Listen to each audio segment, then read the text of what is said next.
Good morning. I'd like to welcome everyone to the December 15th, 2020 Wicomico County Council Legislative Session. I'd like to call the meeting to order, starting off with the Lord's Prayer and the Pledge of Allegiance. Our Father, who art in heaven, hallowed be thy name. Thy kingdom come, thy will be done, on earth as it is in heaven. Give us this day our daily bread, and give us our trespasses. We forgive those who trespass against us. And lead us not into temptation, but deliver us from evil. And thine is the kingdom, power, and glory forever. Amen. I pledge allegiance to the flag of the United States of America and to the republic for which it stands, one nation, under God, indivisible, with liberty and justice for all.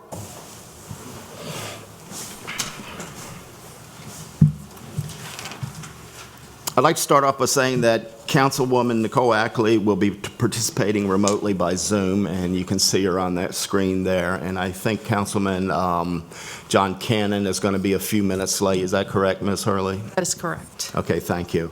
Ms. Hurley, will you please read the items for the consent agenda? All right, good morning, Council President, council members, ladies and gentlemen. On the consent agenda this morning, we have legislative minutes from December the 1st, 2020, open work session minutes from October the 20th, 2020, on the discussion of countywide water and sewer, open work session minutes from November the 3rd, 2020, extending the time period for which the county executive may declare a local emergency, open work session minutes from November the 17th, 2020, on transferring of payroll functions and personnel from the Department of Human Resources to the Department of Finance. Open work session minutes from November the 17th, 2020, on the enforcement of Carey's Law. And open work session minutes from November the 17th, 2020, on the overview of nuisance flood plan. Okay, need a motion to approve the consent agenda for the minutes. So moved. Got a motion. Do we have a second? Second. Got a motion and a second. Any discussion? All in favor of the consent agenda, please say aye. Aye. Any opposed, say nay. The chair votes aye. Passed unanimously. This time we have a proclamation for Mr. Keith Eagle in recognition of his retirement from PAC 14. However, he won't be here. I think he has an illness and couldn't attend. Ms. Hurley, do you have that proclamation? I think Mr. Eagle might be participating by Zoom. Right. But I need the proclamation. Oh. It's on the desk. Want me to get it? It's on the tape. Could somebody get that, please? Mr. Eagle, are you on Zoom? There you are. Go. Welcome. I'm seeing double. I was going to say put your glasses on, but you have them on. Okay, it's with great pleasure that the members of the Wicomico County Council extend this certificate of appreciation to Keith Eagle from his time of service from September 22nd, 2014 to December 1st, 2020, for your dedicated service to the citizens of Wicomico County, Maryland, while ever striving to exercise professionalism, good judgment, and fairness. We thank you for your ability to anticipate the needs of your community and for the grace you extend to the council, staff, and citizens. Done this 15th day of December 2020, signed by all the Wicomico County Council members. So thank you for your service, Keith, and sorry you're not here with us today, but do you have something you'd like to say? Yes, I do, President Dodd. I am sorry that I can't be here as well. I'm just a little under the weather. I just wanted to thank the council. All of you were always great to work with, and in particular in this past year, since we've been involved with social distancing and also having for a time to go just on Zoom exclusively, I really appreciate the flexibility of the council, and I do want to thank President Dodd and also former President Cannon for their mentoring and advice, and I really appreciate it. But there's a couple other people I think I'd like to mention who were involved with the success or some of the success of our work here, and that is Tom and Craig, who have been mentoring me since the beginning. And also I'd like to give a shout out to Levin Hitchens, who on many occasions stepped up and tried to do things like get a PowerPoint going or assist with some of our Zoom tests. And also a special mention to Lynn Sandy, who's been the host for all of these Zoom meetings and hybrid meetings ever since we started it. She's done an amazing job. And most of all, I'd like to thank Laura Hurley for being a tremendous collaborator and also a good advisor in every way. She's even responsible for setting up the format that you all have there in the room today. So I couldn't have done it without these people and without the council itself. So I just want to thank you and wish you all a Merry Christmas, Happy Hanukkah, Happy Kwanzaa, and that this coming year will be a safe and happy one for everybody. Thank you, Keith. In case you didn't know, Keith is the one that kept these meetings going through PAC 14, and he was always in that back corner there where you couldn't see him. Occasionally, he came out to help us with Zoom, and if it wasn't for him, I don't think we could have got through these Zoom meetings. We've held a lot this past year, so thank you for your service. Oh, thank you, President Dodd. I also want to add that you, too, were on hand for a number of our Zoom tests and are also a great advisor in the process of trying to upgrade our system in the middle of all this. So I appreciate that and appreciate all of you. Okay, thank you for that. Merry Christmas to you. Yeah, thank you, Keith. Merry Christmas. All right, Ms. Hurley? Okay, next on the agenda, we have a public hearing on resolution number 163-2020 in support of the application for funds from the Maryland Small Cities Community Development Block Grant Program for the listed project. A public hearing notice was published on the county's website and in the Daily Times stating that a public hearing would be held this morning at 10 a.m. And we have Mr. Jesse Drewer here from the Wicomico County Department of Planning and Zoning, and we have Mrs. Cheryl Meadows, the Executive Director of Salisbury Neighborhood Housing Services. Okay, at this time, we're going to open the floor for the public hearing for resolution number 163-2020. Do we have any public comments on this hearing? Do we have any public comments? Okay. Mr. Drewer or Ms. Meadows, do you have any comments?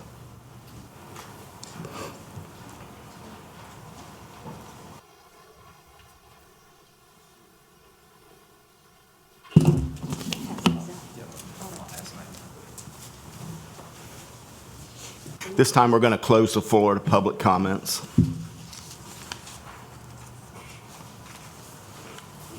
Thank you.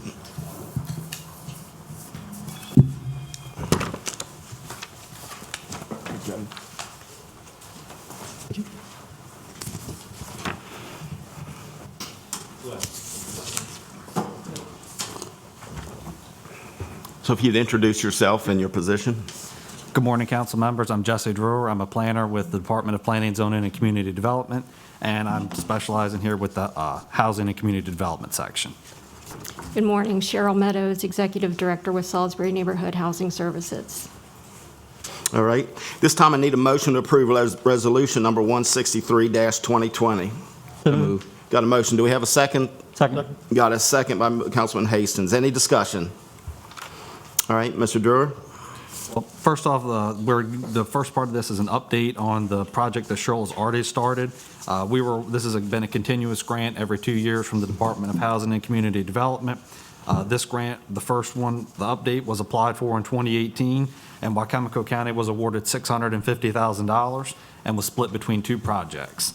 The first was our housing rehabilitation project for the county that we manage in our department, and that was for $350,000. That project is nearing completion, but is not complete yet, so we'll be doing a public hearing for that in the coming months. But Cheryl's project, the down payment assistance program, is now complete, and I'll let her give you an update on that. Sure. So during that funding round, Salisbury Neighborhood Housing received $300,000 to do down payment and closing cost assistance to low and moderate income families that were purchasing a home in Wicomico County, but outside the city limits of Salisbury. Mm-hmm. Initially, we projected we would assist 28 families, but we were able to serve 31 families. And you can see the list of the addresses where the applicants purchased a home, so it's pretty much spread out across the county. With the $300,000 that we were awarded from the state, we leveraged a little over $4 million in first mortgage loans. The average purchase price was about $135,000, and the average first mortgage amount was about $129,000. I'd be happy to answer any questions if you had any. Do we have any council comments? Any discussion? Any council comments? Okay, that closes that. So at this time, we'd like to have a vote on resolution number 163-2020. All in favor, please say aye. Aye. Any opposed, say nay. Chair votes aye. Passed unanimously. Thank you all.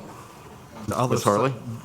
The other thing that we have for. Oh, I'm sorry. Yep. The second component was applying for a new grant. The cycle begins again in fiscal year '21. The application is due January 23rd. Ms. Meadows currently is our only applicant, and she is applying again for more down payment assistance funds. And Yes. So initially, when I contacted Lori and Jesse, we were requesting an additional $300,000. But then looking back at how quickly we spent the last fund, and we had several people that were on the waiting list that wanted to participate, we reached back out to Jesse and asked if we could bump that up to $500,000, since there were no other applicants for the county this year. So if you see fit, we would like to amend our request from $300,000 to $500,000. I think that's what we do have. Yeah.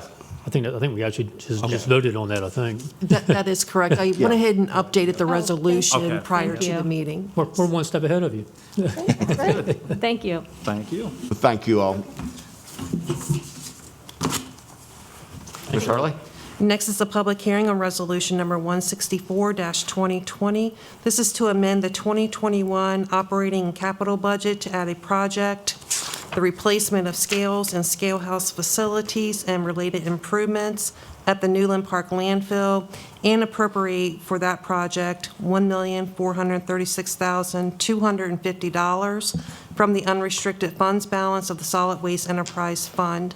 A public hearing notice was posted on the county's website and published in the Daily Times, stating that a public hearing would be held today at 10 a.m. And we have Mr. Mark Whitelock, Deputy Director of Public Works, and Mrs. Pam Olin here, Director of Finance, if there are any questions. Okay, at this time, I'd like to open the floor to the public hearing. If there are any public comments, please state your name and county of residence. Do you have any public comments? Any public comments? Okay, going to close the floor to this public hearing. Need a motion to approve resolution number 164-2020. So moved. Got a motion by Mr. McCain. Do we have a second? Second by Mr. Davis. Do we have any discussion? All those in favor of resolution number 164-2020, please say aye. Aye. Any opposed, say nay. Chair votes aye. Passed unanimously. Do you all have anything to say before you leave? Just thank you, and we'll get this project started and get it moving so that it can, we make sure the scales continue to be operational. Okay, thank you. Please keep us posted on that. Yep. Ms. Hurley? Next on the agenda is discussion with the Eastern Shore delegation on legislative updates, and I believe we have some state representatives participating by Zoom, and we have some in person this morning. Okay, if our delegates or our delegation can come up and pick a seat. I don't think that's 6 foot. Well, keep your mask on. Hey, Charles, we got you a seat out there. We're gonna put you in the hallway. Welcome. If each one of you could introduce your name and your title for the record, and if somebody's online remotely, if they could do theirs next. Okay, starting with Johnny. Good morning, Delegate Johnny Mounts, District 37B for Talbot, Caroline, Dorchester, and Wicomico counties. Delegate Chris Adams, District 37B. Johnny Mounts is co-delegate covering the same district, resident of Hebron, and happy to be here, Council President. Thank you. Delegate Carl Anderson Jr., represent Wicomico County. I have no co-delegates. Y'all are just stuck with me. All right. Delegate Charles Otto, District 38A. It used to be Wicomico and Somerset. Now it's Wicomico and Worcester County, and we don't know what the next election's going to bring, so. Thank you, Delegate Otto. Yes. Delegate Wayne Hartman, representing Northern Worcester and Eastern Wicomico. Okay, thank you all. What I would like to do is ask you all to discuss anything in the pipeline for Wicomico County. I know that the last session was brief, and we really didn't get a follow-up with that. So if you have anything from the last session, and then maybe a brief synopsis of what's going on for Wicomico County and what each of you are working on. Okay. Mr. President, could we introduce ourselves? We're online. This is Yes. Delegate Sample Hughes, representing District 37A, which is Wicomico and Dorchester counties, currently serving as Speaker Pro Temp in the House of Delegates. Didn't want you to leave out the ladies. You cannot without ladies. Delegate Hughes, Thank that's you. my fault. I will join in introducing myself. This is Senator Mary Beth Carrozza, representing District 38, half of Wicomico County, shared with Senator Eckert, all of Worcester and all of Somerset counties, and serving on the Senate Education, Health, and Environmental Affairs Committee. Is Senator Andy Eckhart with y'all? Or is she online? She was not No. able to attend. No, She's not able- she's not online. Okay, thank She's you. able to participate. Delegate Hughes, Senator Carrozza, it's my fault. I was waiting for somebody to pop up, and I didn't see anybody, so I didn't know if you were still participating or not. So thank you for being here. So starting with Delegate Mounts. Yeah, I'll keep this short and sweet. I mean, other than statewide bills, there are bills we'll work on that deal with the entire, state. They have a statewide impact. I'm not a resident of Wicomico County. I'm a resident of Talbot County, and a lot of the local issues I defer to the resident representatives who live in that county. So I'm short and sweet. Well, you represent Wicomico County, and we appreciate that, so thank you. So, Council President Chris Adams, thank you for the opportunity to be here today. I believe our Speaker Pro Tem will have some insightful comments, especially going into session this year. The procedure is going to be different. The work remains the same. In fact, some of the most difficult challenges that we're going to have as a state relate to budget, how we're going to fund priorities, what that looks like. And for the County Council, I think you would be very interested in how are we going to get through these challenges. A couple days ago, the Board of Revenue Estimates had met, and they were talking about the issues with taxes, and it appears that the state of Maryland is not as in a bad position as they thought they were going to be going into the coronavirus. However, there is disparity. It seems like large businesses like Amazon, obviously Home Depot, Lowe's are winners through this. Your small businesses and many citizens are clearly losers in this new economy. So as you're looking at policy that relates to county, I think you absolutely are interested in how we're going to support small businesses, certainly citizens, tenants who are paying rent, landlords who are providing housing for those citizens. How are we going to help support them?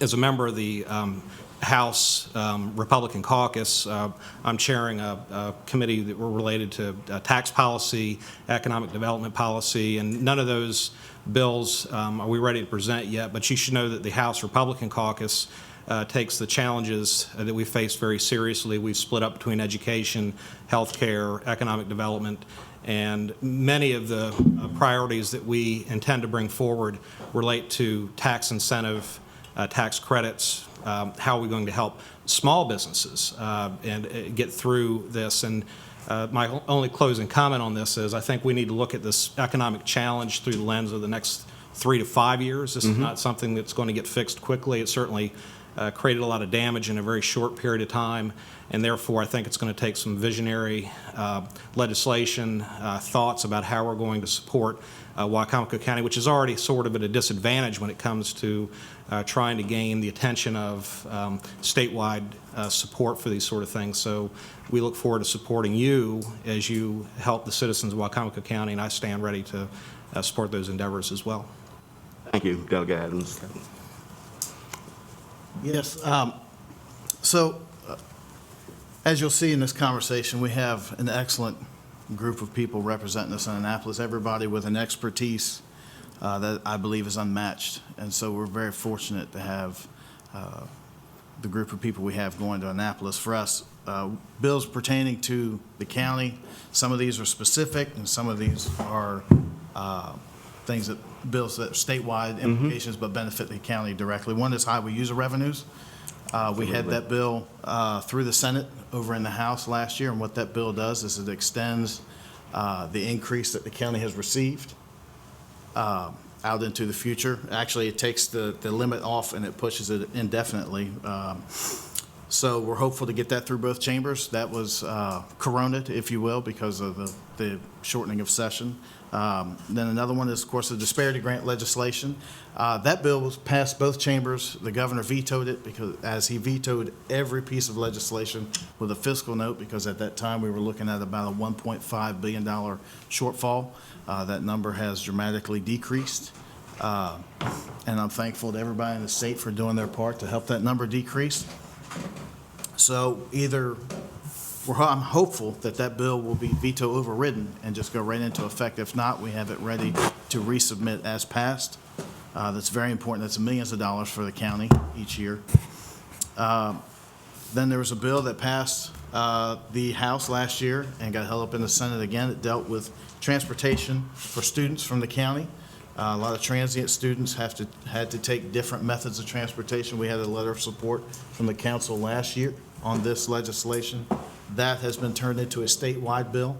And so I've already spoken with our colleagues in the Senate, and we have a cross-file that's geographically diverse. So hopefully that will make life a little easier for these students. And then, of course, we're looking at, things that are unfinished as of yet right now. I know you're having discussions with the dispensary on some different things. And so, I've already kind of done some preliminary research on that just in case legislation in Annapolis is needed. I'm hopeful and I trust that we'll be able to handle that locally. And then the other piece, of course, is the Horizons bill that's been discussed. We've already done some research on that. If the county decides to move forward with that enabling legislation. And so at this point, I'm just waiting on anything that you ask of us to do, and we'll be ready. Thank you, Delegate Anderson. Delegate Otto? Thank you, Mr. President. First of all, I want to thank you all for the support that you gave to the gas line going to Somerset County. That's very important, and I appreciate the regional concept that we have here. You've had it, you've expanded it, and we want to get it, and we're going to improve the environment to two of our state institutions and save the taxpayers a lot of money and save the atmosphere a lot of gas. All right, thank you. So I'll start with that, and we're going to expand on that and continue to pursue that process and the economic development in the area. That's a challenge, certainly with the closures and the challenges to our visitation, the tourist industry, and our restaurants. We'll continue to pursue things to do that as we deal with the COVID, and the distribution of the COVID vaccine is going to be very important. That we'll have to take actions on, I'm sure, or make our voices heard, because we saw how the testing was done in the previous things. The large population areas got the testing and we didn't, and then our tests went up substantially when we finally got the test. So those are things. Open government is going to be an important thing for us to all be aware of with the challenges with this. The challenges are coming up here to this meeting today, and the limitations of the access and using the Zooms. I've been on very good Zoom meetings, and I've been on some that didn't work too well. So, and how do you access and do that? I mean, our committee meetings are going to be challenged. I take it that we won't be in our committee rooms at all. We'll be in our little offices with all the humidity and mold and mildew that's in the buildings that we stay in. To give you all a good preview. I mean, but that's the challenge, and I'm hoping that our colleagues will be limited in what issues they want to tackle this year. And we got the basics to do. We need to pass a budget, a balanced budget, fund education at some level that we're getting the benefit of the dollars and are utilizing this technology to the best to educate a population that has lost a year of school. We have environmental concerns continuing, and we have environmental threats to our agricultural industry and things that radicals that just want to put you out of business. I was on a conference call yesterday on the phosphorus management tool, and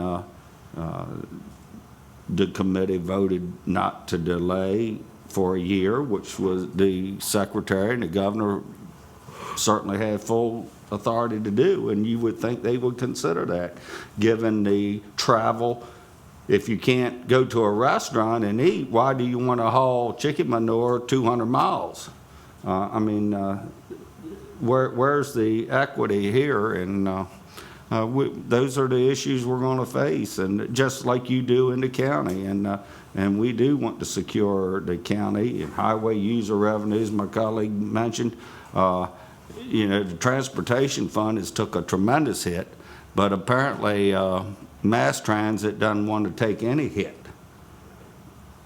They don't have a 20% recovery, fare box recovery, and they're saying they're losing all this money because there's no riders.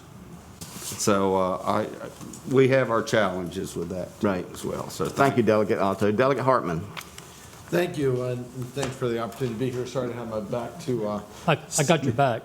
Sometimes we need that. Way back. Way. So, a lot of my time, I serve on the Ways and Means Committee, so a lot of my time is spent dealing with issues in education and taxes. Last year was a big year because of Kerwin. We don't know what's going to happen with that this year, depending on if we can sustain the governor's veto. So that's going to be a lot of this session. My subcommittees are education and early childhood, so I spend a whole lot of time in education. As Chris mentioned, the caucus subcommittee, I serve on the economic development subcommittee with him, and also law and order. And as far as bills, keep in mind last year in Ways and Means, we defeated the $2+ billion tax, potential tax increase. That was the tax on services. So a lot of work does get done in committee. And as you heard, this year we're going to be a little challenging in committee because it's going to be virtual. So we're going to lose a lot of that interaction and ability to do some of the good work. So we're going to make the best of that. As far as bills personally, last year, I believe you, in Wicomico County, you passed an ordinance prohibiting the release of a helium balloon or a Mylar balloon or whatever. I did carry legislation last year with Senator Crossfall, with Senator Lamb, to do that at a statewide level. It passed in the House, passed in the Senate, but because of COVID, I think it fell short and didn't go through crossover. So I've already filed it again for this session. Surprisingly, the Farm Bureau, there was a lot more support than just to protect animals in the ocean and so forth. I'm the only delegate that represents the 10 miles of Maryland's coast, so I thought it was appropriate that I carried that bill. And the Farm Bureau and others came out in support of it. You may have heard, after some events in my district, I mentioned I'm going to introduce a bill to add first responders to the protected class under the current hate crimes legislation. I feel strongly that we need to protect law and order in our community, and I think our first responders need to know that they're appreciated here, and we want to have their back, not to steal your line once again. Last year I also introduced a bill for the Secretary of the Maryland State Police to automatically grant, unless someone's previously prohibited, concealed carry to certain assumed risk occupations. I'll be working on that bill again this year. And then another bill that I've discussed with the sheriff here in Wicomico County and some of the other leadership in law enforcement would be to reduce the abstinence for potential members of law enforcement, the abstinence from marijuana from 3 years to 2 years. Right now, to be considered for a career in law enforcement, you have to have a 3-year abstinence. So even if you went to Colorado 2 years ago, legally consumed marijuana, and you come back and try to apply for a job in the Worcester County or Wicomico County Sheriff's Office or Salisbury Police or whatever, in Maryland, you have to have 3 years of abstinence. So I'm going to put in a bill to reduce that to 2 years. Not that I'm a proponent of marijuana, I'm a proponent of law enforcement, and right now we're struggling to hire, and a lot of times it's something as simple as that, which would automatically disqualify someone. So that's what I'm going to be working on personally. Okay, thank you, Delegate Hartman. Delegate Hughes. Sure. Thank you, and to all of the council members, great seeing you and being with you today through this medium, which we are very much becoming well accustomed to, and this is what we will be operating during session. I just wanted to answer your question, Mr. President, with regards to, last session where we did end abruptly due to COVID, but we certainly didn't walk away without making sure that we had money in the rainy day fund. The rainy day fund was well established in advance, so our governor could utilize the resources to his to his administration and making sure that things were in place for the citizens of Maryland. And so that was one thing that the legislature walked away and at least felt like we were in a good position financially to help in that capacity. So certainly a lot of the bills were vetoed. And so going back into session now, we are looking to override those vetoes, specifically which ones is still to be determined, because we want to make sure we know what the Senate is going to do and what is palatable to the Senate.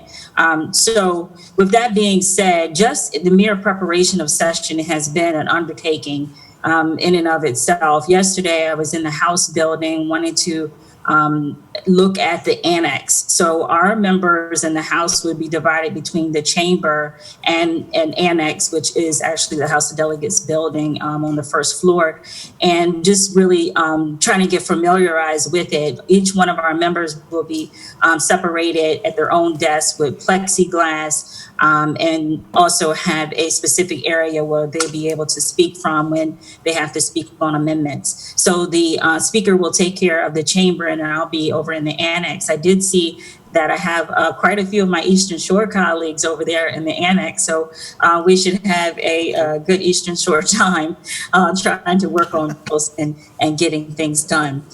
The other thing is that I'll highlight is that in the efforts of moving forward during the session collectively, we have some highlights. Naturally, Kerwin, naturally, we have that before us. And the impacts of COVID, those are very, very much still coming forth as what those concerns look like. Case in point, the unemployment insurance, that has a huge issue. So we have some reforms that we're proposing to make, because too many of our citizens are still waiting for a payment to continue in their livelihoods. And so we've got to fix some things there. So you will see that moving forward. And that's a statewide effort that everybody will see some changes. We also have to assist again and continue our business community. So we want to look at some additional grants that will be available for them, as well as evictions, which is huge. In our county, too much homelessness is occurring, but unfortunately with the impact of COVID, it certainly continues at an even higher or greater amount. We have police reforms that will be discussed. I was on a work group this interim, and we dealt with 13 recommendations that we're putting forward as it relates to chokeholds, as it relates to finding ways to incentivize people to come into the law enforcement arena. So those are just some highlights globally. The last thing I'll say is that some of the things that I'll be introducing I still serve on the Health and Government Operations Committee, and I stand to always put in bills that has to do with behavioral health. So I had a bill about 3 years ago that dealt with children's behavioral health, and not the fact that we don't have enough data for children. So the past 3 years, we have been able to gather that data, but it's time to take it a step further to really understand how much teletherapy is accessible for our young people. Outpatient services still remain to be scarce in the state of Maryland, as well as substance abuse. So that's one particular bill. I have an environmental bill that deals with concrete.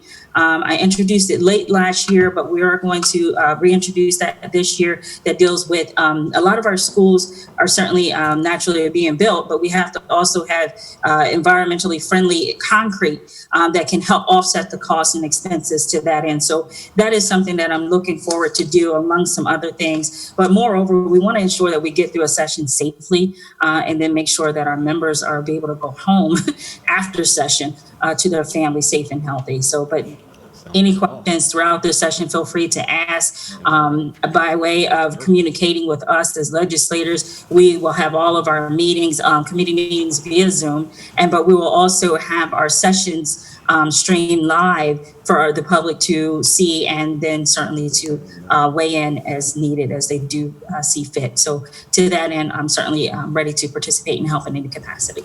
Okay, thank you, Speaker Pro Tem. Senator Carrozza. Thank you, President Dodd, and to my colleagues, greetings, and the members of the council. And I will tee off of my colleagues' comments and try to give you a report here on the Senate side. I wanted to start, though, with President Dodd. You had mentioned we did have an early departure from our session in 2020. And some people may be aware that when we adjourned on March 18th, that was the first time since the Civil War that we adjourned early. So it does show the severity of the pandemic.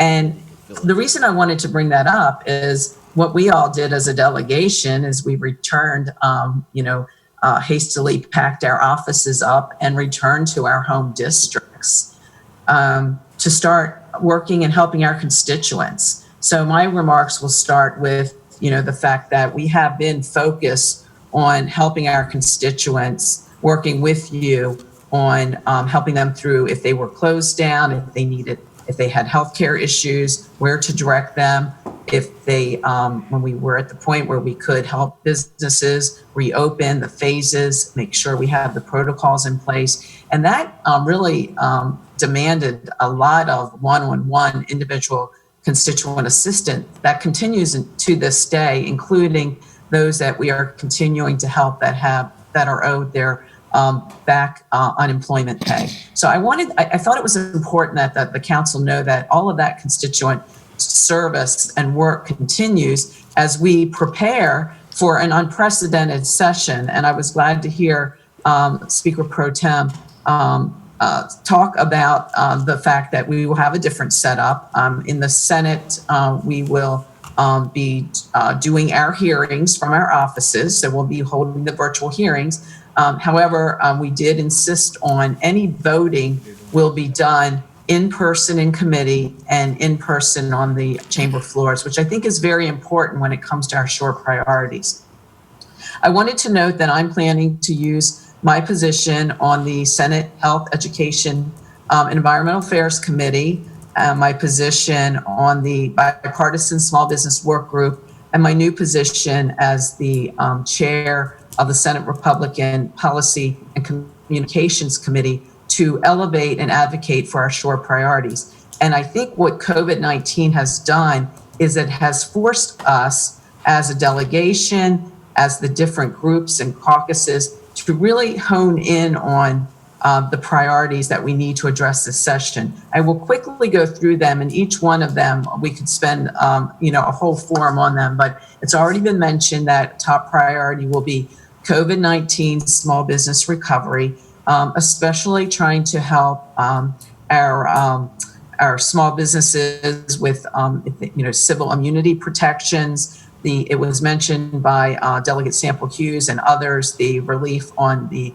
unemployment ratings to make sure that our employers are not unfairly penalized for having to use their unemployment And those efforts, you will see bipartisan bills introduced that will help our small businesses. Again, as we talk about COVID-19 recovery, we're about to go through an important stage.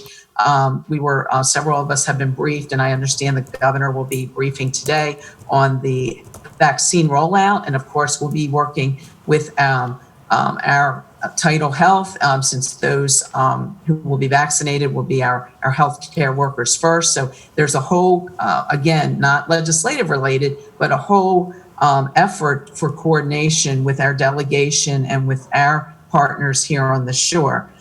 An issue that's come up as a priority in every meeting I've attended is increasing broadband access. And we know, if anything, COVID-19 has underscored the need in all areas: education, telehealth, telework, economic development. And the good news for us is that the Tri-County Council has been working on the Lower Shore to identify specific areas. And so we need to combine our efforts. So whatever rural broadband initiatives continue, that we are targeted and prioritizing on the shore.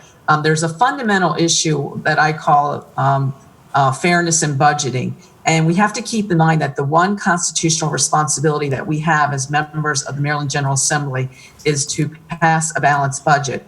But it's more than that for us on the shore. We want to make sure that we're working together, working doubly hard to ensure that there's fairness in that funding across the board. And so I think you'll continue to see us as a delegation prioritizing shore priorities to ensure that we receive fair funding for whatever the budget numbers end up being. And of course, Senator Eckert, being on the Senate Budget Taxation Committee, will play a key role in that as well. I wanted to basically touch on a couple of other priorities. We've mentioned education. All of us have had now the opportunity as a delegation to meet with our superintendents and to meet with our presidents of the Salisbury University, Warwick, and UMES. And so we'll be well aware of those priorities that will be elevated as we move forward. And of course, I think it's going to be important to continue to work with the council on our economic development initiatives, to make sure that we continue to make progress with the Salisbury Airport, with again, it was mentioned, the Somerset Natural Gas Project. These are very important, again, to make sure that we stay on track with those, and with this COVID-19 recovery, those economic development projects become even more important. I also wanted to mention sports tourism as well. I believe Delegate Otto mentioned that this is a regional approach to this issue, and sports tourism really brings our whole region together and elevates the shore as far as an economic development draw, but also the type of events that we want to feature here on the shore. It was also mentioned public safety. We know that there are a number of proposals to look at police reform. I think it's going to be very important that law enforcement's voice is heard in that process. So we will be working through those issues with the House Judiciary Committee and the Senate Judicial Proceedings Committee. Delegate Anderton touched on some of the Wicomico County priorities that we will be working together on, both on the House and the Senate side. And again, I want to thank the council for having us in ahead of time to talk about some of these issues, because we're going to have to break them down and follow up separately on some of them to see how we're going to work through them. But I believe that this forum today gives us the opportunity to identify the shared priorities for the delegation. So again, President Dodd, thank you for this opportunity to participate. Thank you, Senator Carrozza. Does the council have any questions for the delegation?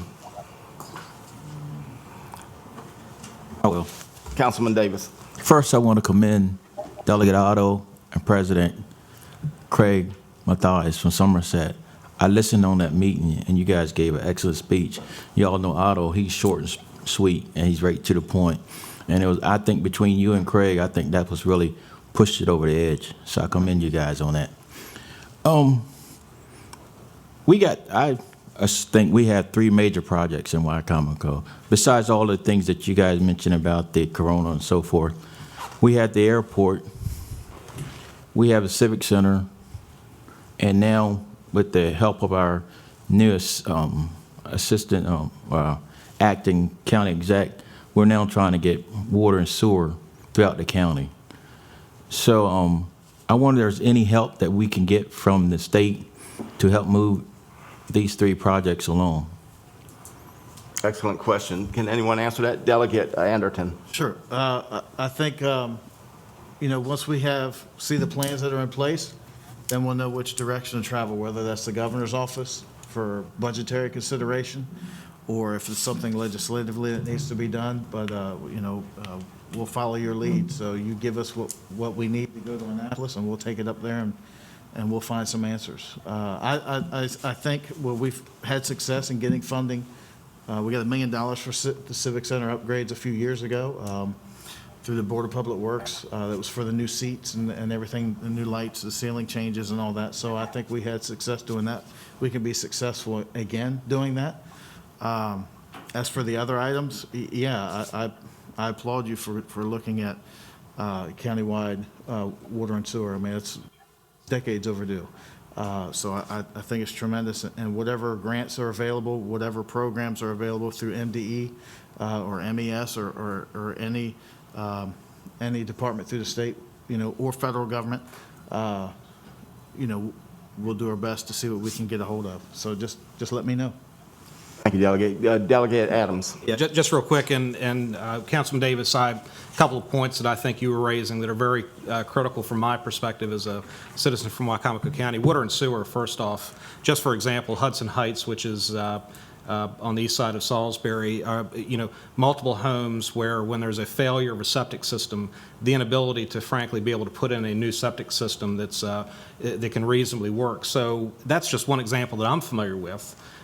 Where having the county participate with the city and get sewer services in that area, number one, is environmentally responsible. But think about the property owners that own properties along Hudson Drive, Pine Way. So the point is that we've got certain areas in Wicomico County that would benefit from that policy. The state should, in concert with the county and the city, work to get sewer services where it belongs. And I believe that the city of Salisbury should posture itself in a way that works with the county and not necessarily gets into an annex conversation. I think it's important that we assert some sovereignty in that respect. I think that's a challenge for the county council, frankly.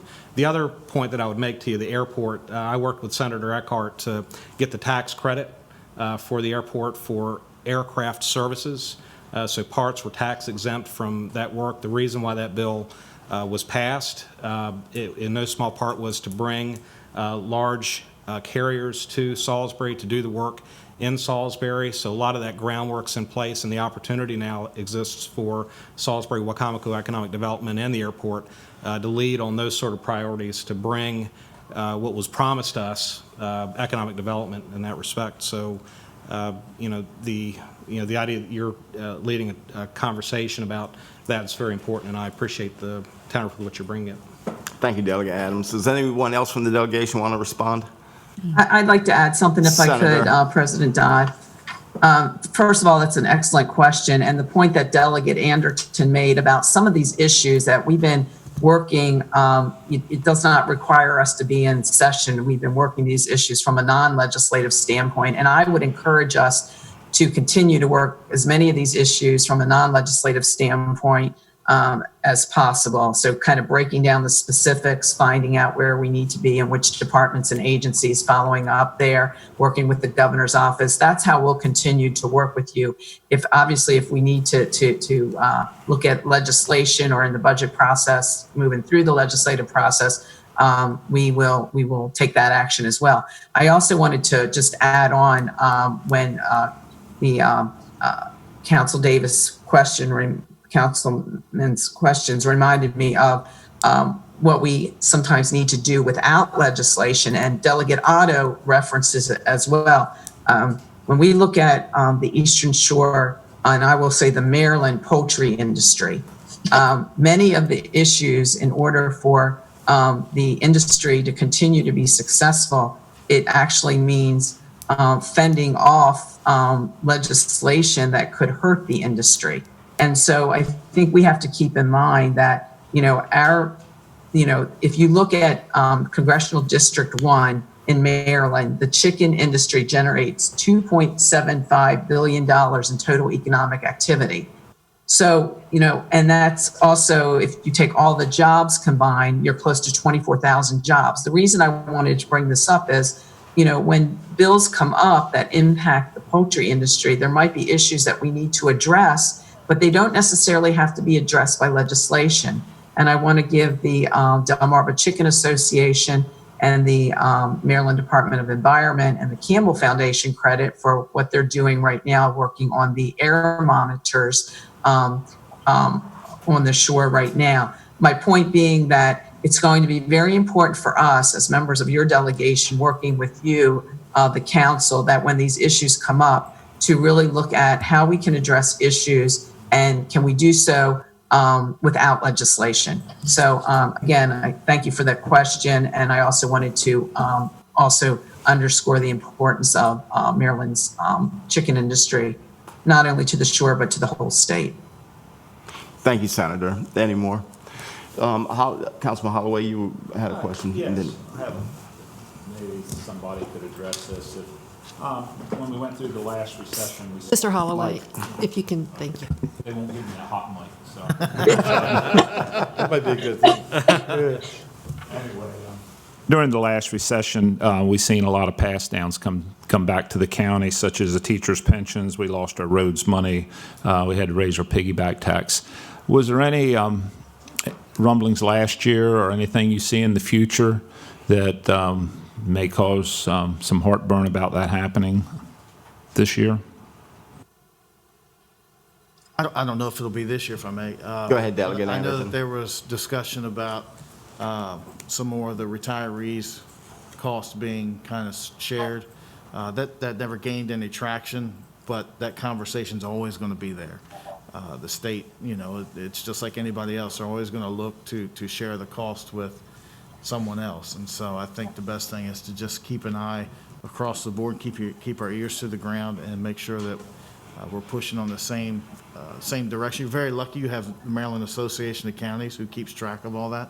That's a very good organization that you belong to that really kind of gets a hold of any of that conversation right out of the gate and hopefully disseminates that information statewide so that way all 24 jurisdictions can come together on an item. I expect more of that conversation. Hopefully it's not successful, but anytime that we hear anything that pertains to the counties, we're going to make sure you know. any more comments? I want to add to that. I just think that we need to be honest that this is going to be a tough, hard budget year. I mean, COVID-19 has hit us at every level. It's hit, municipal governments, county governments, state governments, federal governments, the private sector, nonprofits. So your question is, I think it comes back to if we recognize it's going to be a tough budget year, then it comes back to this question about fairness in funding, fairness in budgeting, to make sure the shore does receive its fair share. So I believe that we will be under pressure, and I think we need to put it right out there. And so when projects come up that we want to support, whether it's some of the bond projects that we've done in the past, I know Vehicles for Change is something that Senator Eckert and Delegate Anderton and others are working on, and I'm working with them. I just think we have to manage expectations on what the budget numbers will look like. And I just want to note, this past Friday, the Senate Minority Leader, Brian Simonaire, with Democrat Senator Doug Peters, who is the chair of the Capital Budget Subcommittee, were here on the shore in listening mode to, our shore organizations and community leaders. We had to obviously limit those meetings because of COVID-19. But it was an opportunity to elevate our priorities, but they also were sending a clear message that this is going to be a tough budget year, and that means all of us need to be very strategic in our prioritization. And I'm sure Delegate Sample Hughes, our Speaker Pro Tem, might be able to add to that, but that's what I'm picking up, on the Senate side. Sure. So Councilman Holloway, thank you for the question. As it stands right now, we have about 700 pre-filed bills that are in. And at this time, I don't know certainly what all of those look like, whether or not they are ones to stimulate, pushing more back to the county. But that is certainly one that we'll be looking to see what those look like. So certainly, stay tuned and work with us as well as MACO to ensure that we are hearing firsthand what those concerns are. What I have heard from some jurisdictions around the state is that they're trying to figure out what is going to work within their jurisdiction, meaning that if they are grappling with how to pay for a certain infrastructure because they don't have the revenues in that they have anticipated, with COVID and some other struggles as well, that they're looking to do enabling legislation. I think what we'll see is a little bit more of that, so that doesn't lock in specific counties to taking on specific things, but it certainly is an opportunity to enable legislation to figure out all the way home what works best for your county.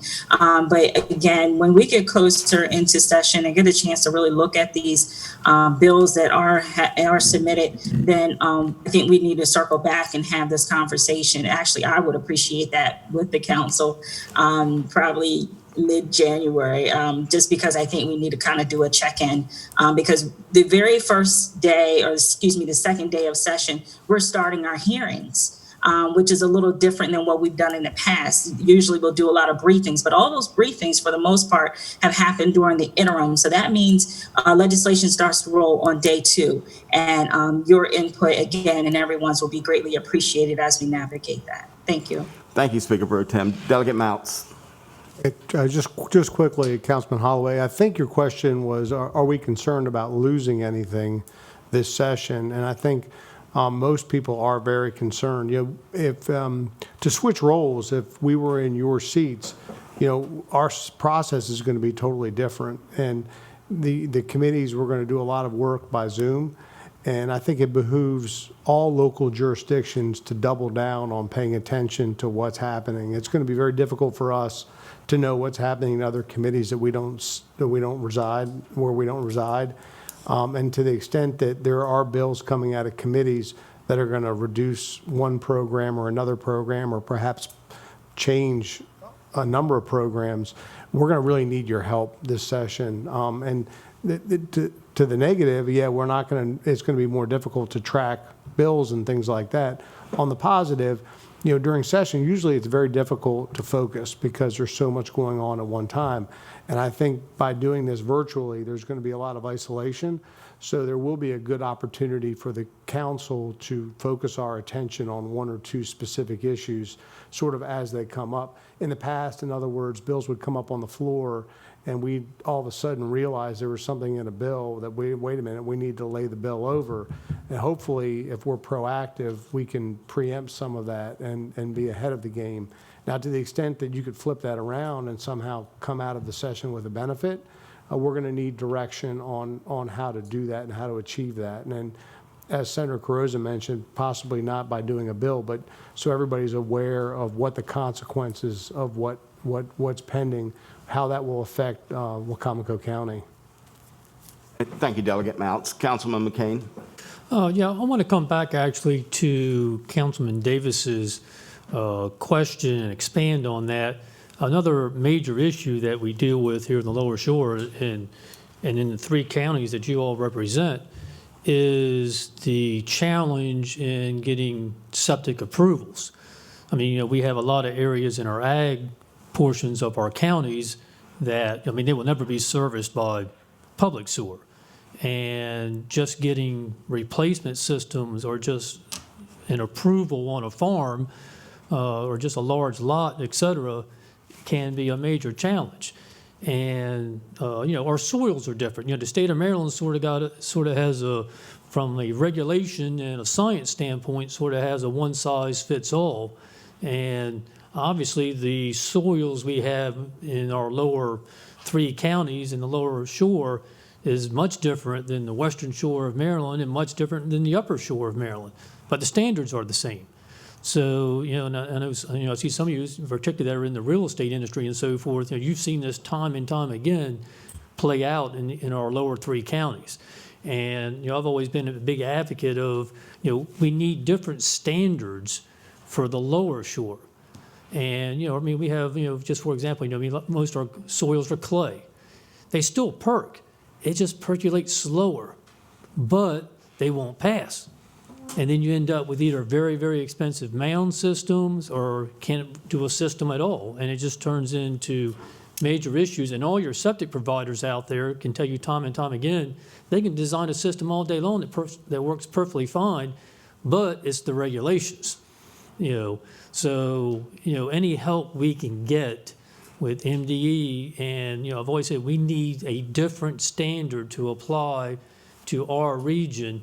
And this is something, getting back to what some of you were commenting on, I don't know if this is legislative or is this something that gets dealt with in the committees, et cetera. But at the end of the day, we need to try to come out of this session with something different to help us here on the lower shore with this issue, because, we've had public meetings on this, et cetera, but the situation just simply still exists. Thank you, Mr. McCain. Does anyone from the delegation want to comment on that? I can briefly. Delegate Adams. So Councilman McCain, thank you for bringing that up. And, I'm actually experiencing this firsthand. I'm a small developer. I don't mind building, 1,200 square foot, homes, single family residences. And so being able to build an affordable house in Wicomico County is exceedingly difficult. And the time frame with which it takes for me to get from buying land to then getting the septic approvals takes too long. Bank rates are very low right now. This is a good opportunity for someone that owns land to develop it for the benefit of Wicomico County. But let me just point out that in Delaware, just go across the state line into Delaware and look at the amount of development that's occurring. And my sense of things in talking to some of the developers is the regulations are much easier to get through. The Sussex County is a much more growth county in that relationship. So, obviously something's working in the state of Delaware that we need some help with. And I think you do target in your comments the same thing I would look at, and that is, how is MDE hurting or hindering our ability as a county to grow and to develop? I mean, we have self-determination. We want to do certain things. We want to take land, as the councilman brought up, and develop that. That is the nature of what a county does. We have to grow to raise our tax base and to do certain things that we can and should do. And so to take mandates on home construction, whether it's the sprinkler mandate, whether it's energy efficiency mandates, whether it's the mandates on putting in septic systems that can frankly cost $20,000, $30,000 or more, basically drives any development or construction of single-family, affordable homes simply out of our market. And we should be focusing on first-time home buyers, people that want to take a shot of home ownership at these interest rates that are historically low right now, and be able to develop. If I'm a private developer and I want to develop land for rental properties, why can't I be able to do that? Well, let me just say it to you. The cost of getting into the business is so high, for which we can't pass those costs on to our customers. So I think we need to, frankly, stand up and ask MDE to say, what is it that we need to do within our health department to streamline, to help make easier development and growth for Wicomico County? I would stand strongly beside the councilman and frankly, the entire county council in any endeavor that helps achieve goals to streamline regulations in that regard. And thank you for bringing it up. Thank you, Delegate Adams. Can I say something? Yes, Councilman Davis. Can I ask you guys a question? Do you guys know anybody from MDE? Because apparently, like Bill says. Could I chime in? Like Because what Bill actually, says, Councilman McCain, I believe. They're afraid to come here. We had a problem with the DAF. We try to get somebody to come here. They're afraid to come across that bridge for some reason. And unlike Bill, if they don't come down here to see what we're dealing with, how can they stay up in Annapolis and put regulations on the shore that aren't the same from the western shore? If we could get them to come down here, that would be a big help.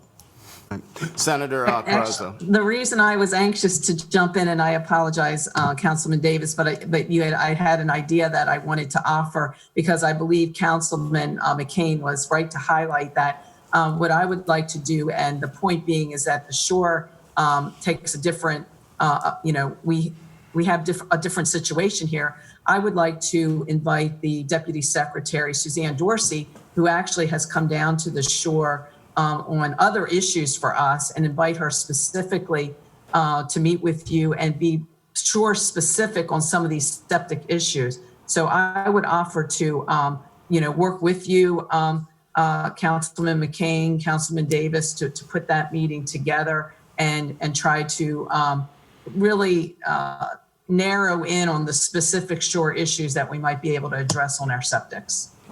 Okay, Councilman Holloway. What I would say to that is good luck, because this battle's been going on for 30 or 40 years in Wicomico County, and I appreciate, don't get me wrong, I'm not saying, I appreciate your effort. They've got their own set of rules, they've got their own set of guidelines that they follow, and they're quick to tell people that this is the way it is. I hear it daily from installers, from people that's trying to build homes. It's an organization that rules the roost, is a good way to put it. So there's a lot of changes that needs to be done in that organization before anything changes. I can tell you that. Thank you. I agree with you, Councilman Holloway, but I think we as a council and the delegation need to keep fighting the good fight. We can't stop there. I believe it was last year the Coastal Association of Realtors had some meetings on this specific topic with the health department. I think the state was involved as well, so maybe we can continue that discussion, but thank you. Yeah, and Senator Carrizo, if you can arrange that meeting, I'd be happy to be a part of that. I think that's a great idea. Could you? I think we all would. Yes. We'd like to meet 'em. Delegate Anderton, did you have a comment? Yeah, I just wanted to say that I've had some success working with the Secretary of MDE on some septic issues. I know of 2 cases down in Tyaskin. We're working on a couple now on the east side, and it's since session has ended, it's been unemployment and septics, and that's what we've been working on. And I believe with this secretary that we have now, Secretary Ben Grumbles, that he would be more than willing to come down here and to listen and try to understand and learn from. I appreciate the head shakes, but I just believe in the relationships that we've built with the governor and his administration, that anytime we've needed anything, they've been there. So I have no reason to doubt that now. So I will help with the senator in bringing the secretary or deputy secretary down here. I think we deserve the secretary. I don't think we deserve the deputy secretary. It's just my opinion. So that's what I'm going to go for. But we'll have 2 bites at the apple, and we'll get somebody down here so we can have that conversation. Because I know the case I'm working on right now, the homes are across the street from each other, and the soils are so different that one house is able to put in a regular system, the other house, they want them to do a holding tank across the street.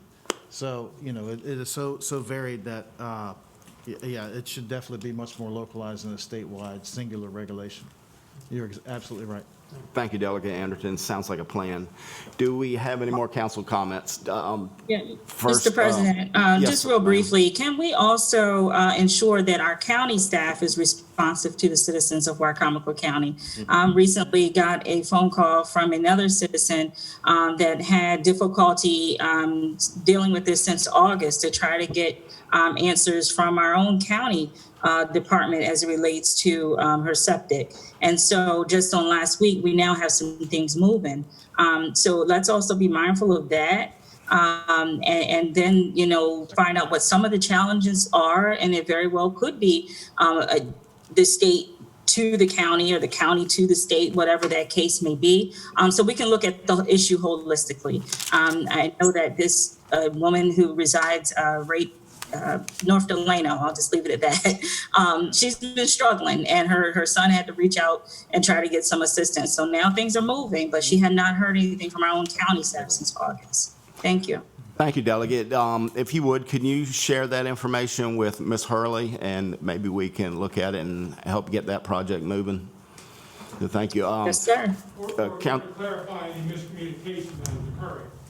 I'm sorry? Or to clarify any miscommunication that is occurring. Is my Well, can you go to the podium?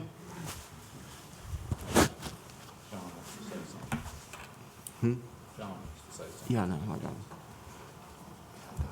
It's John Pasota, Acting County Executive, or to clarify any miscommunication that is occurring, which so often happens in cases such as this. I don't want to leave the impression that we're not doing anything for citizens' concerns. Thank you, Mr. Pasota. Mr. Cannon? Yes, Mr. Councilman McKean, I'm glad you brought that up. Thank you very much. Delegate Hughes, or Sample Hughes, sorry. What you were experiencing is not uncommon to what we're experiencing throughout Wicomico County. 2 days ago, I had an individual ask me about what the affairs were with the health department because he'd been waiting 6 months to get some consistent answers as to what he could do. I have another friend who's in the business, similar to Delegate Adams, who said 2 years ago he'll never build another house in Wicomico County. He builds everything in Sussex County. This is a real issue. We did make some success back in 2008, Joe, when we actually pushed back against the health department. It's gone downhill since then. About a couple of years ago, a lawsuit was brought that impacted the state of Maryland as far as how septic was approved in Wicomico. Well, I don't think too many people know this, but Sheree, you were talking about when people call in. When people call into our health department, more often than not, they're getting a state employee. The Maryland Department of the Environment is parked in our Wicomico County Health Department. Correct. And they have a whole different set of criteria than what we might want to have locally, as Bill suggested. You know, there is something to say about having some sort of local autonomy in these decision-making processes. But we're having, in my opinion, we're having people from the Maryland Department of the Environment that pretty much are bringing with them a mentality maybe from that doesn't match with what we really need here on the Eastern Shore. And it is pervasive. You know, President Dodd talked about the Coastal Association of Realtors. I was at those meetings a year ago. Senator Carrozza was at those meetings a year ago. And it is absolutely amazing as to the degree of complaints that are coming out from everyone in the community. And it's very pervasive. So I think that would be a high priority. I appreciate you being so attentive about that. On the other side, I'd like to thank you all for your support of the airport projects that we have that are so important to our economy here, as well as the Board of Education. I would like you to please stay aware of Warwick Community College. Dr. Hoy does everything he can to get everything he can from the state of Maryland and to try to avoid additional over-regulations in the community college industry. Warwick is the most efficient community college in the state of Maryland, and he's facing decreased enrollment as everyone else is. And the formulas in Annapolis just need to add up a little better for the community colleges as a whole, and for Warwick in particular. I'll make this quick. Business-wise, I think you need to stay very vigilant. You know, we've been talking about COVID, et cetera.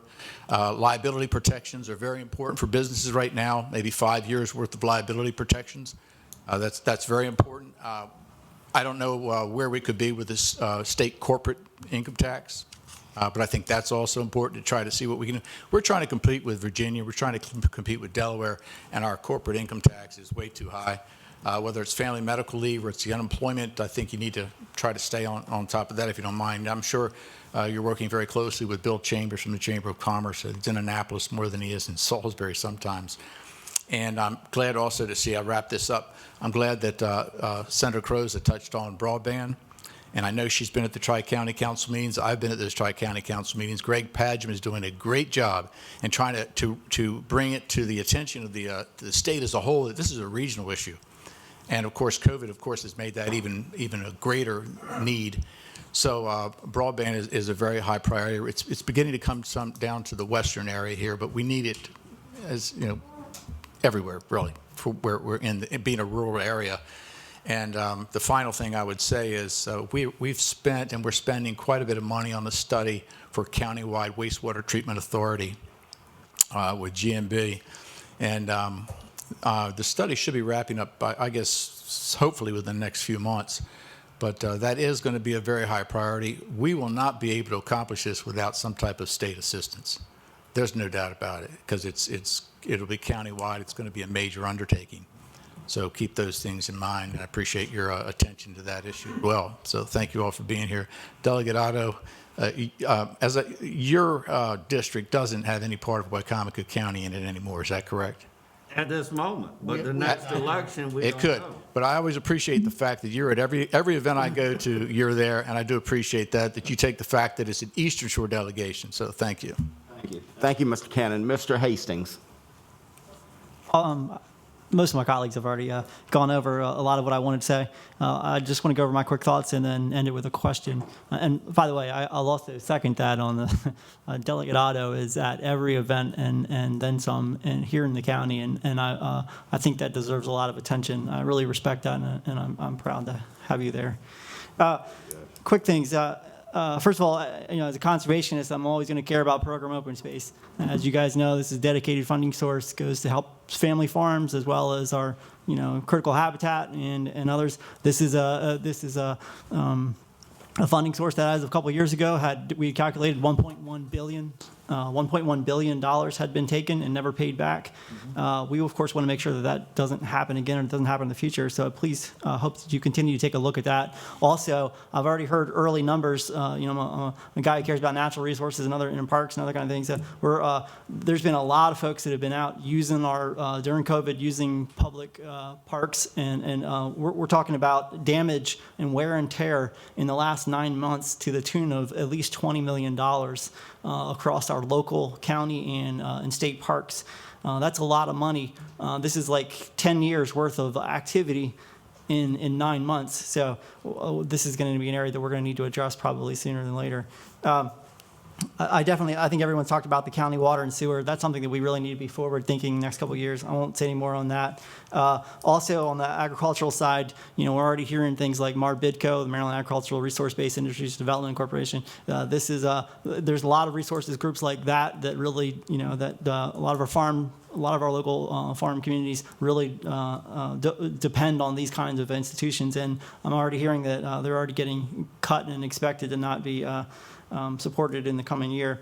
And then the last things I'll say, we have before us today the letter of support for enabling legislation for the Horizon program, in general, for us to be able to have for the county and for the city to be able to create a program. So I know this is just enabling legislation, it's only a first step, but I'd really appreciate that for all the jobs that could come to downtown development. We're talking about, I mean, this would be hundreds of jobs in construction and others to be down here, and we need density downtown if we want the downtown to grow and survive, especially if we're going into an expected economic slowdown or recession.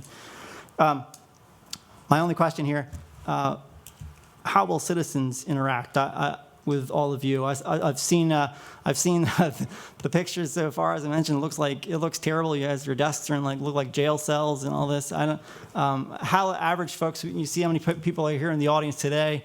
Folks want to come out and they want to express their opinion. What can we expect as far as that? Thank you all for your service too. All right, Delegate Mounts. Well, that's part of the new world that we're going into, and it's kind of hard to predict how you're going to be accessible because our offices are going to be walled off, and they really don't want people coming into the office building. So I think each of us is going to have to do our own part on how we're going to be accessible. I think Zoom is going to be, the virtual connection is going to be critical for a lot of us. I know I plan to try to do regular Zoom meetings and even have meetings on the shore. Our schedule may be more controlled. It's hard to predict. I mean, having hearings by Zoom, we might be on computer all day and all night, depending on how those hearings are controlled, because more people can get on the on the roll to testify. But that's going to be a challenge. Is how are we accessible? And for me personally, I intend to try to set up a regular, periodic Zoom, come talk to Johnny type deal, in addition to the standard text message, phone calls, and emails and things like that. The problem is that you don't want to inundate the offices in Annapolis with emails if you really want to have a thorough conversation, if you've got some important things to share.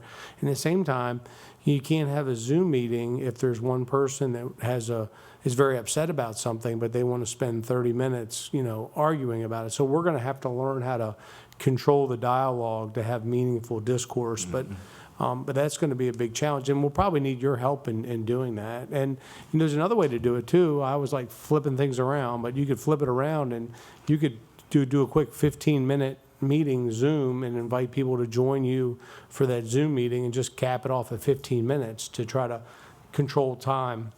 I think success this session is going to really come down for a lot of folks on how they can manage their time and not get sucked into the computer, as they say. But Thank you. Did anyone else have comment? Councilman Hastings, this is Delegate Sample Hughes. Just to reiterate, all of our members are required to post their office hours, if you will. So everyone in the public is aware of when our staff is in the building physically there. And if you do request a physical meeting with a member, you will be escorted by the staff to the member's office and then escorted back out of the building. So the accessibility certainly is still there for those in-person opportunities. But certainly, Zoom is something that we welcomed even more. There will also be a listing of the times that we will be in committee. Their committee chairs are looking to make sure that the hearings are as succinct as possible with limiting the number of persons testifying so we can, hear both sides of the issue, but also being mindful that everyone is on Zoom. And then the last thing I'll say is that from January the 14th, I believe, to February the 12th, we will be modifying our Monday night legislative session. I know members are generally on the floor. We go in at 8 p.m., but we're not going to do that starting off. We're going to go right into committee hearings, so we'll have enough bills to come to the floor and to vote on those. And I know we referenced that we look like we're in jail cells, but if you will, just for these 90 days, we're going to reframe that and look at it a little bit differently. It does not say jail cells. We'll just say our own little personal bubbles, just to keep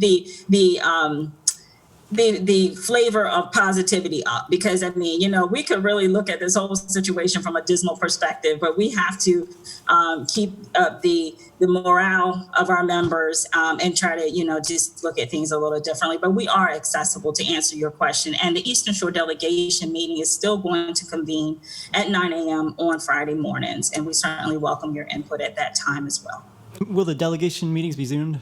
Or good? Yes, sir. Okay. Thank you, Will. Thank you, Delegate Sample Hughes. Councilman Holloway, we want to wrap this up. Yeah, I wanted to thank everybody for being here today. It's a rare opportunity. We get everybody together, and we're so relaxed and everything. But I heard Senator Carrozza mention fairness in budgeting and funding. How do you all feel about fairness in taxation? Could somebody talk about that? Sure. Be glad to talk about it.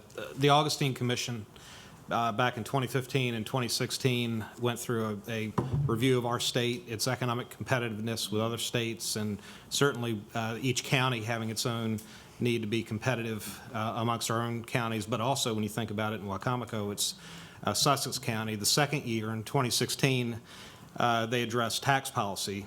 And in that tax policy, there were some overriding goals when it comes to making tax policy, advocating for new or changing tax policy. One would be how competitive does it make us as a state in relationship to other states, or if you're thinking about as a county, how does it make us more competitive than other counties? Is it fair and equitable? So in the Augustine Commission, they go at great lengths to talk about why it's important that tax policy be as broadly accessible to as many people as possible. It also needs to deliver on revenue. So if you're advocating for tax policy, does it actually promise or deliver what the promises are? How do you go about that? And also it needs to be simple and transparent. So when you have these four goals that Augustine Commission had put forward, you're addressing one of actually four goals anytime there's tax laws that are changed, or if we advocate for new tax laws. It's important going into session this year as a member of the House Republican Caucus that any change, and I think it addresses your question directly because you're thinking about this as a county priority, but as a state priority, anything that we do that relates to creating relief for businesses to spur economic development need to adhere to these principles that the Augustine Commission had created back in 2016, because those become the impetus for getting the leadership in both the House and the Senate to agree to tax change.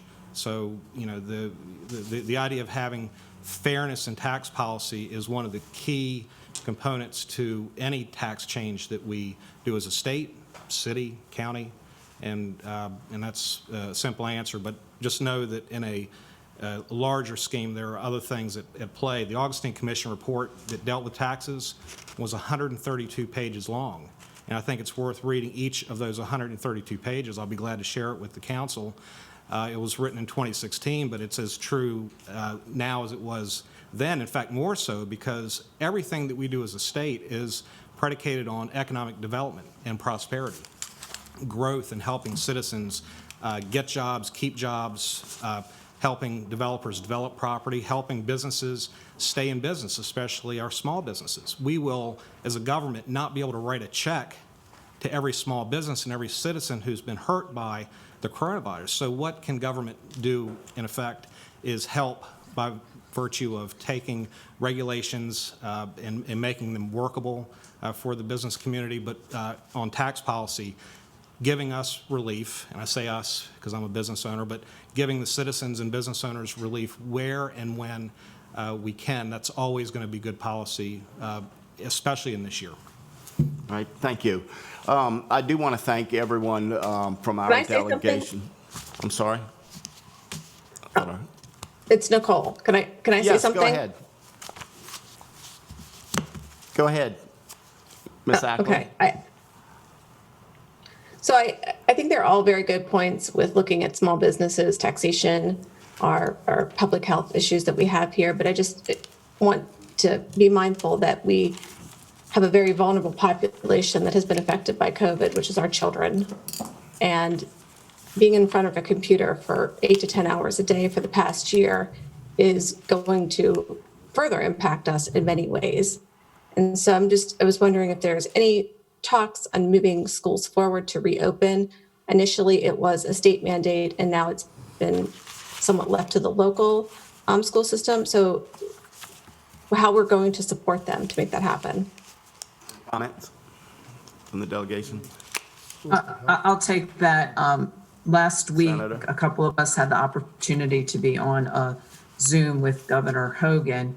And when he was giving us a little bit of an update on the vaccine rollout, and one of the questions that came up was having teachers as part of essential workers be the category to be vaccinated on the early end in an effort then to, move up and accelerate the return of students to the schools with that interaction. So I believe that there's, great sensitivity to that. There's a focus on that, on, how we do that safely.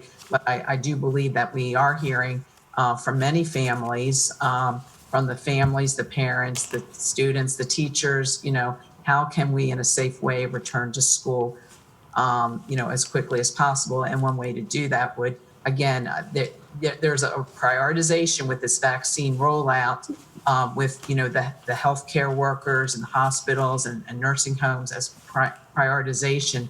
But as they start to define essential workers, my understanding is that the teachers would be included in that in an effort to return students to the classrooms with that essential interaction. So thank you for raising that point, because it was raised with the governor earlier. And I returned to one question on Council Holloway on tax fairness.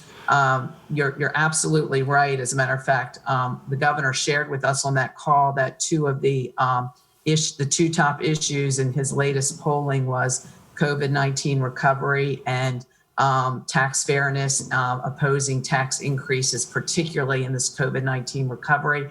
It's why I'll be supporting Governor Hogan's veto of the digital tax increase that wanted the veto to try to sustain that.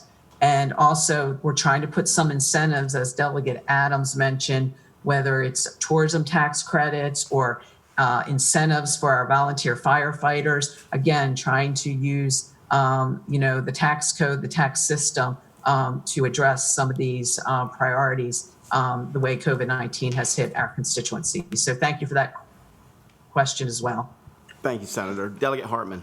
Thank you. If I could just wrap up on a few things, and Senator Crow's reminded me of one. I am for our volunteer firemen. A lot of them, because of their age and so forth, weren't able to get their credits for their points or the hours spent. So I did send a letter to the comptroller's office asking for consideration this year to recognize anybody that received their tax, their points last year for their tax credit, to include them this year, plus anyone who has newly earned it. And I believe it was Councilman Holloway that mentioned talking about, unfunded mandates coming from local government prior to serving in the House of Delegates. I'm very aware of unfunded mandates and the impact. So I typically don't support unfunded mandates and, that as a practice because there's already enough on local government. So another thing we have to think about, the minimum wage bill that came into effect, there was a one-time kind of relief that the Board of Public Works could put in play, which would have delayed a year of the minimum wage increase. I know it has a huge impact on Wicomico County. Unfortunately, the Board of Public Works made it clear through the comptroller that is going to move forward without any delay. So when you're trying to prepare for what's coming your way, that is definitely going to be, one thing that I can say personally, I made an attempt, it was a failed attempt to get that relief for our small businesses and counties. Right, thank you, Delegate. We're about a half hour past our projected agenda, so it was excellent dialogue, and I appreciate everyone on the council that asked questions, and I appreciate your response, and especially you, Delegate Otto. Like Councilman Cannon said, you don't have to be here, and I'm glad you're here because you used to represent us, but you do represent us still in a region. So thank you. Well, And thank you for your kindness and the invitation to be a part of it. absolutely, we love having you work here. Quite well together, and me by myself or Somerset and Worcester and Wayne We adopted him, together. so he's- We need these guys too. He's a good man. And thank you, Senator Croza and Delegate Sample Hughes. So thank you all. Have a nice Thanks for Christmas, having and me. we'll be in touch. Appreciate it. Stay healthy. Yes, you too. Mr. President, can I ask you just a quick question? Yes, ma'am. When do you anticipate us knowing specifically what Wicomico County's priorities are, so we'll know how to proceed? Ms. Hurley? We have a couple of agenda items for the next council meeting, which will be on January the 5th, that council will consider for the state to look at.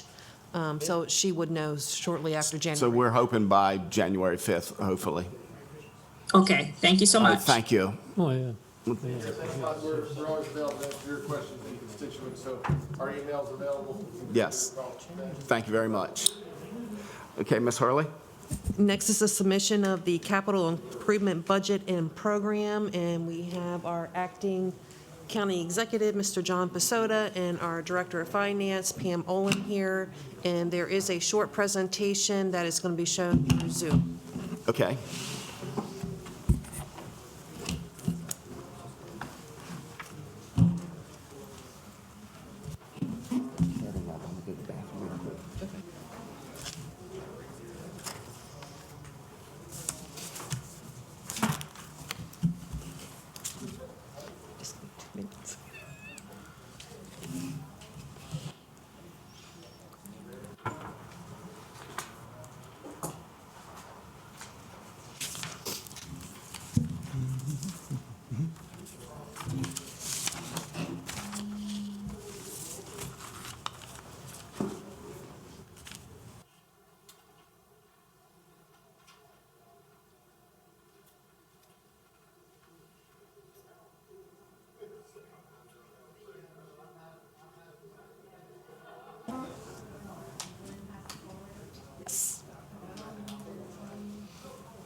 Yeah, you could just.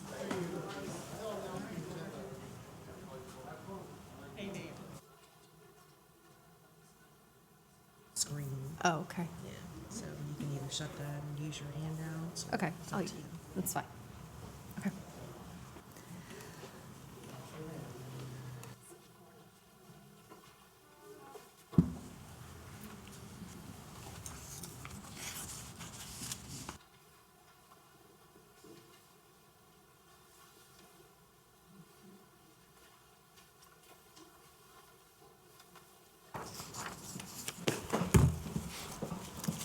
Good morning, Mr. President. Yes.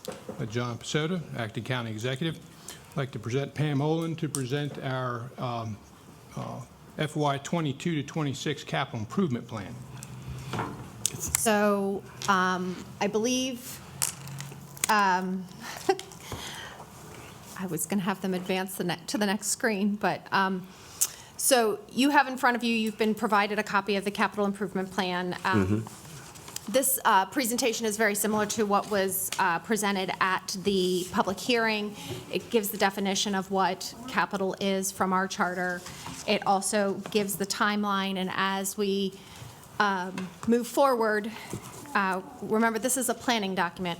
This helps us plan what we want, what we're putting forward to you during the budget process when you get your budget submission in April. The current requirements require us to submit to you a plan by, I believe it's the third Tuesday of December, which is today. So you have it in your hands. Council is to accept it in February, and in April, we then include what we have sufficient funding for, the plan, some of the items or all the items or other items to the budget. The county has two kind of debt limit items, one being the strict debt limit as to how much debt we can offer, and that at any one time, that is based on our assessable base. That number, we're right around 50% right now as to what we have outstanding. So that's really not typically the one that we bump up against. We have a self-imposed policy that says that we should not exceed 12% of general fund estimated revenue for our principal and interest for general fund obligations.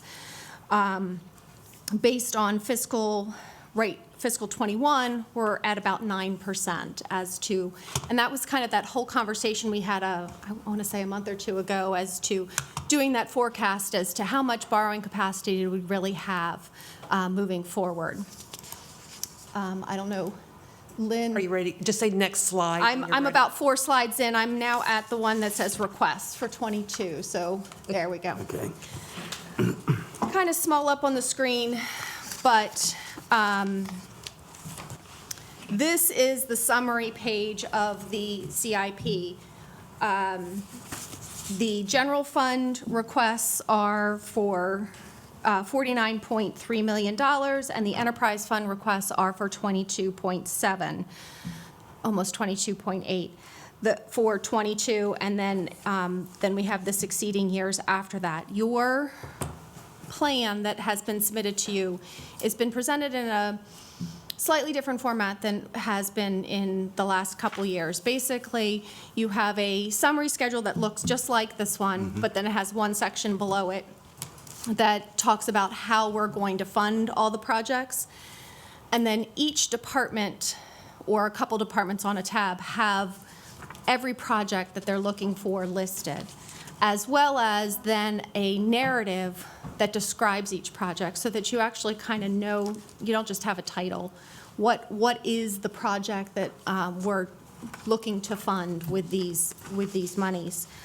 The very last slide is, Lynn, you may move forward. The very last slide is the Board of Education adopts their own CIP every year. Then they come to us and ask us what, to include it in our plan.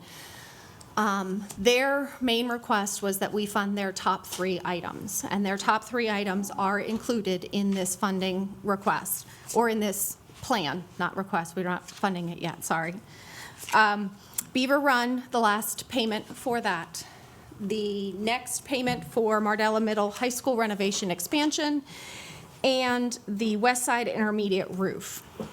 The one thing that they have requested on the West Side Intermediate roof is that be funded using PAYGO. They want to be able to start on July 1 so that this roof project would be completed basically before the kids would get back in school in the fall. In your notes, about these projects, we have stated that we're looking to do it pay-go, but that we are considering paying ourselves back with bonded debt at a later time. And working with Lindsay Rader, we have put kind of a disclosure that's kind of required if we're going to fund something later or refund ourselves from pay-go. So the next step, honestly, is I will gladly sit down with council and go over this on a more detailed basis. You guys just got this today. You'll have the opportunity to read it, ask questions. Honestly, if you have questions ahead of time that I can, try to come with some of the answers to the next meeting, but I will gladly come to a work session, or we can schedule a separate work session on the CIP itself. All right, council comments? Any council comments? I just want to thank Pam Mr. and McCain. John for getting this to us, on time, and, the detail's great, and, yeah, we look forward to talking to you more about it as we progress along. Hey, thank you. Mr. Cannon, did you have a question? I was just going to say, I know the last time we met, I think it was in October, and you had mentioned the fact that there was some concern that it was going to get very, very tight and down to the wire. Are you still looking for the projection that we won't be borrowing anything at all? We're not able to do any projects in, let's say, 2026? That projection, as we discussed at that point in time, was very, very conservative. It had us going down in revenue and then staying flat for a 5-year period. The Board of Estimates met on Friday and revised the estimates for the state of Maryland, and they have those estimates higher than their last set of estimates. Again, are things going to get tight? There's a probability of that. Did we give you a very conservative estimate at that point in time to show you that there's a lot of needs in this county, and those needs are competing at this moment? 22 is an aggressive year for the asks between the Board of Education and the Public Safety Building and other departments' requests. There is a significant dollar amount in this plan. Do we believe we can afford, if revenue comes as we're expecting, do we believe we can afford 22? Yes. Will we continue have to look at 23 and out? Yes. I think also at that meeting, Mr. McCain had expressed his concern, and justifiable, that we may have a wastewater treatment authority huge capital expense coming in the next few years. We're spending a lot of money right now on a study. Those studies are only good for so many years, and I would hate to see the study being made and the money we've expended already just go to waste if we can't really act on this in the next 3 to 4 years. That's a concern. Well, and I don't yet know how a wastewater authority would be set up. There is my guess is it would probably be set up as an enterprise fund. So yes, it could bump up again, be part of our debt limit, but the debt policy probably wouldn't come into play because of the fact that the revenues to pay for any debt that we would have to issue would not come from general fund revenues. It would come from the authority that we would be setting up and the fees that they would be collecting. I think in the long run, that certainly would be the objective, but in the short term, you're going to have to come up with some capital expenses to get. And that would be a borrowing between funds. I haven't had a chance to look at this yet. What about the Warwick Learning Center? Has that It been? is funded in here as well. It is in here, okay. So that is included in here. In their original submission to us, they did ask for and I'm blanking on the name, another building. That's what I was referring to, the Learning Center. Oh, Not the applied technology. No, the Learning Center, that did get pushed out, and Dr. Hoy is aware, and he was comfortable with that.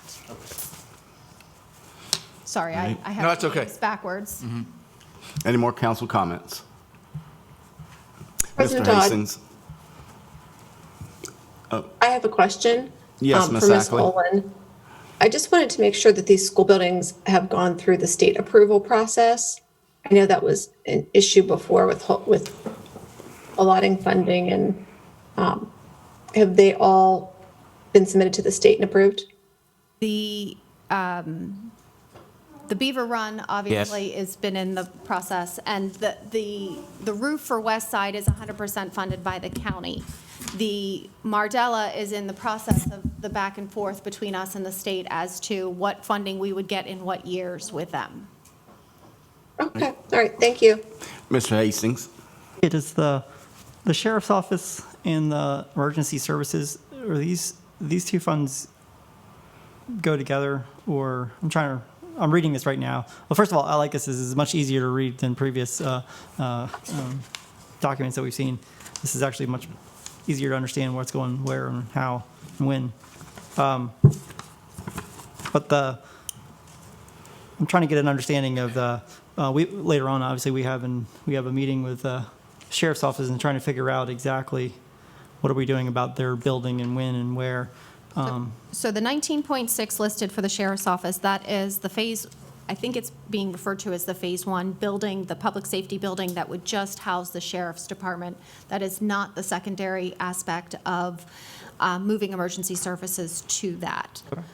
This would just do the first part of that. Emergency services line has 2 separate projects in it. The last is, the first one is listed for 22, is the replacement of the, it's a continuation project. We did that whole radio system where we put up towers around the county, and we did, the last piece of that was building the radio shop. And this is the last bit of funding to be able to finalize that radio shop construction. And then the other part is just a new project. Okay. Any more comments from the council? Mr. McCain? Or just a real quick follow-up to Mr. Hastings' question. I know when we had the sheriff's office here, I guess it was a month or so ago, the emergency services building that was proposed as part of this project, that would be a second phase to the, but that was I can't remember the exact number, but it was like 8 million, 9 million. I mean, it was a big number. So I don't see that anywhere in this 5 years. At this point in time, it is not. Okay. I just getting it clear. At this Thank point in time, it is not in the 5-year plan. you. Okay, thank you.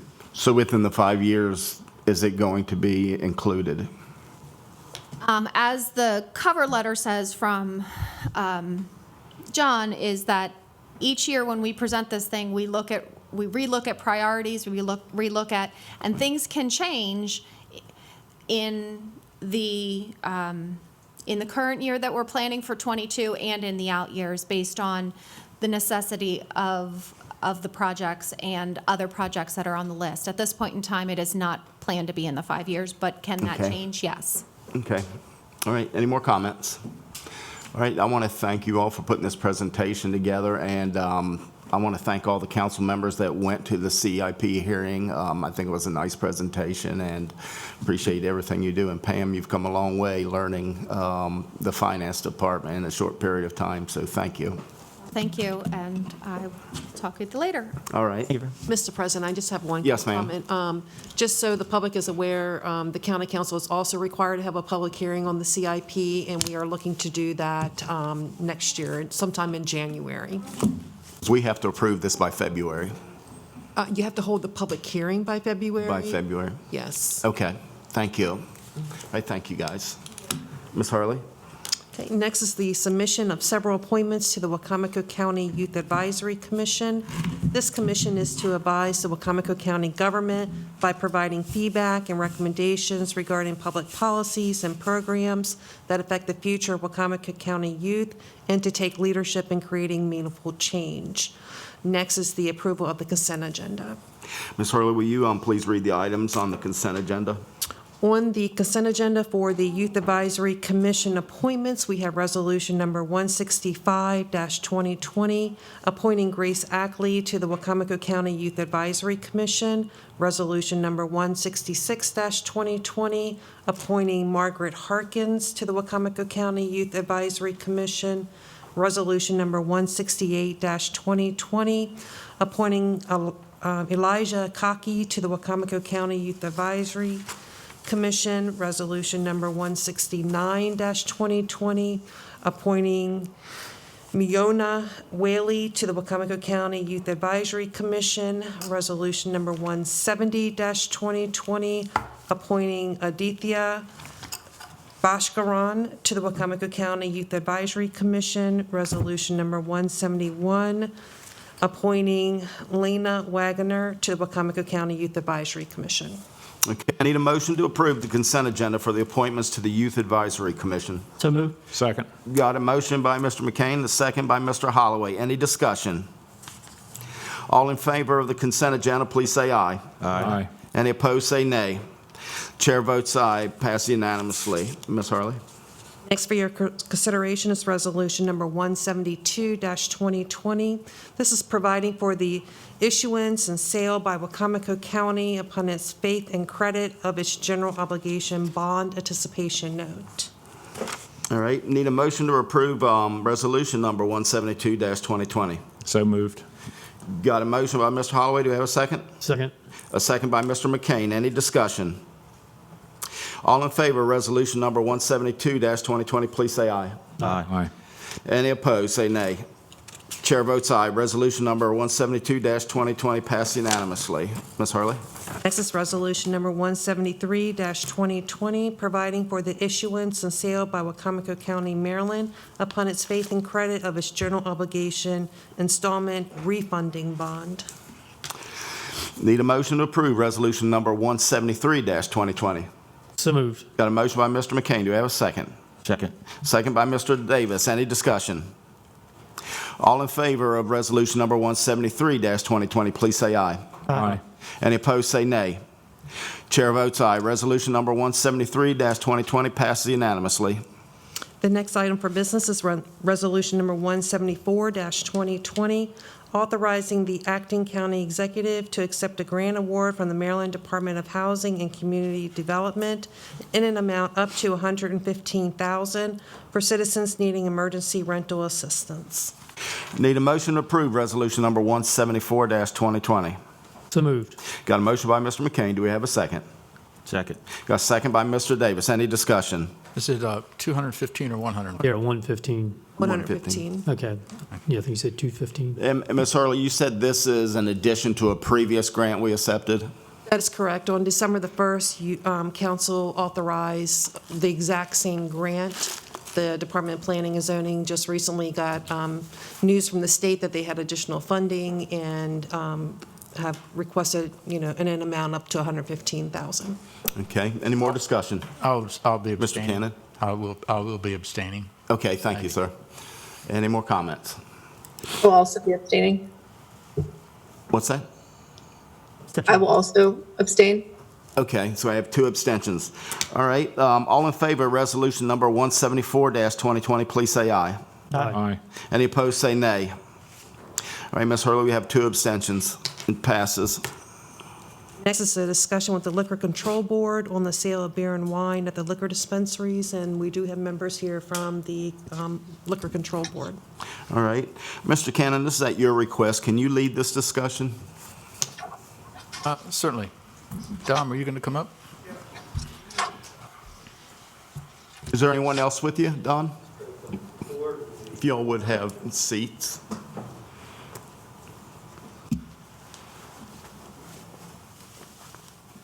Please introduce yourself for the record and your position.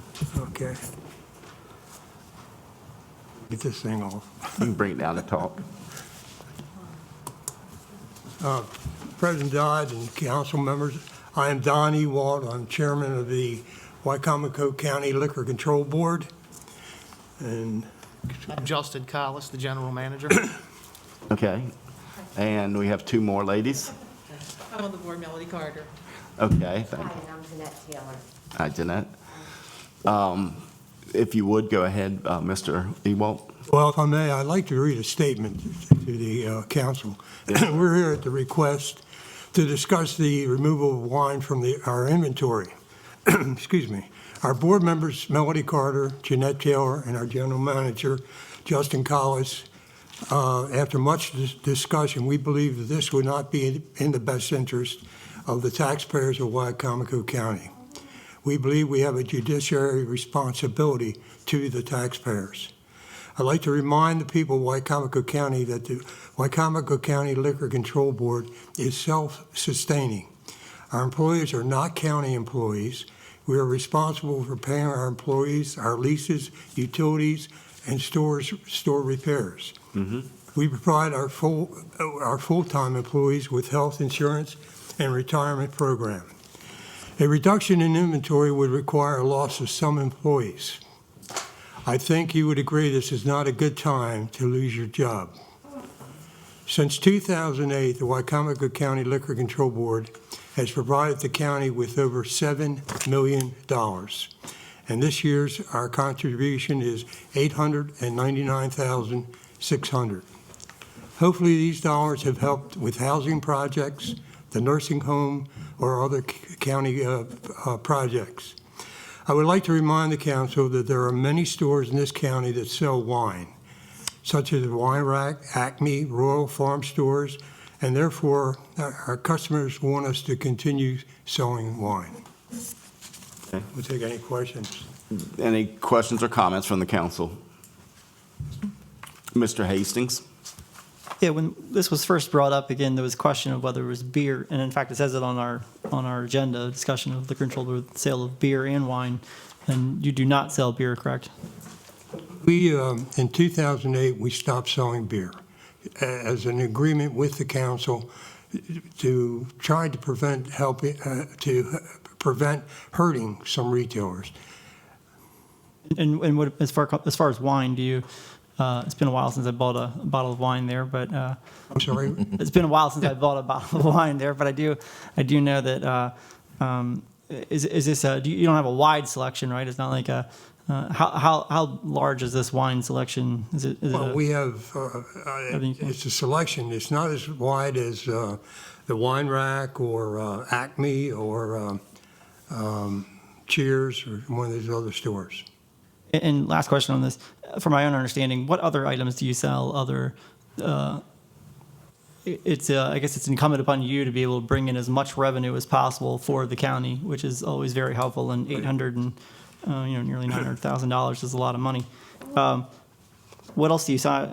For my own understanding, what else do you sell other than you sell like, chips or I don't know what else? What else goes along with it? We sell some seltzer water and ginger ale and things like that you may add to an adult.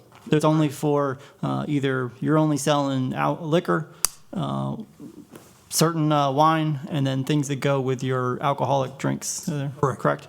Correct. And malt-based beverages. Okay. What they call malternatives. So does that include things like what's the little popular drinks now? White Claw. Yeah. Yeah, Mike's Hard Lemonade, things like that. Okay. We sell a lot of singles to the. And you keep that separate from, say, a beer. Usually that's Yes, it's classified as a malt product versus a beer. Okay. Thank you. We have recently reduced our wine square footage at the Acme location by over 400 square feet. And how many total locations are there? Just curious. 3. And that's the up north next to the. Mill Road. Yeah, and then you have the. Hillman Road. Okay. And then Acme. Yeah. Okay. Thank you. Any more questions? Mr. Cannon, did you have a comment? Yeah, I would only say, thank you all for being here, by the way. Appreciate you taking the time. I think at one point in time, over the last couple of months when we were requesting, a meeting, part of, I think, what we wanted to see was whatever your specific income might be on just the beer and wine sales separately, and what that impact might be on, the employees. You said that losing that revenue might possibly mean that you'd have to lose employees. We're trying to get some perspective there, but we don't have those figures. I don't either. Well, and just for clarification, there is no beer, like, that keeps getting repeated. There is no beer sales. Not since 2008 when we Right. made our agreement. Right, but Mr. Cannon just actually made that statement, beer and wine. Well, I apologize Yeah, for that. I'm just- But I guess the point really is that we represent the county as a whole, and we represent businesses in the county as a whole.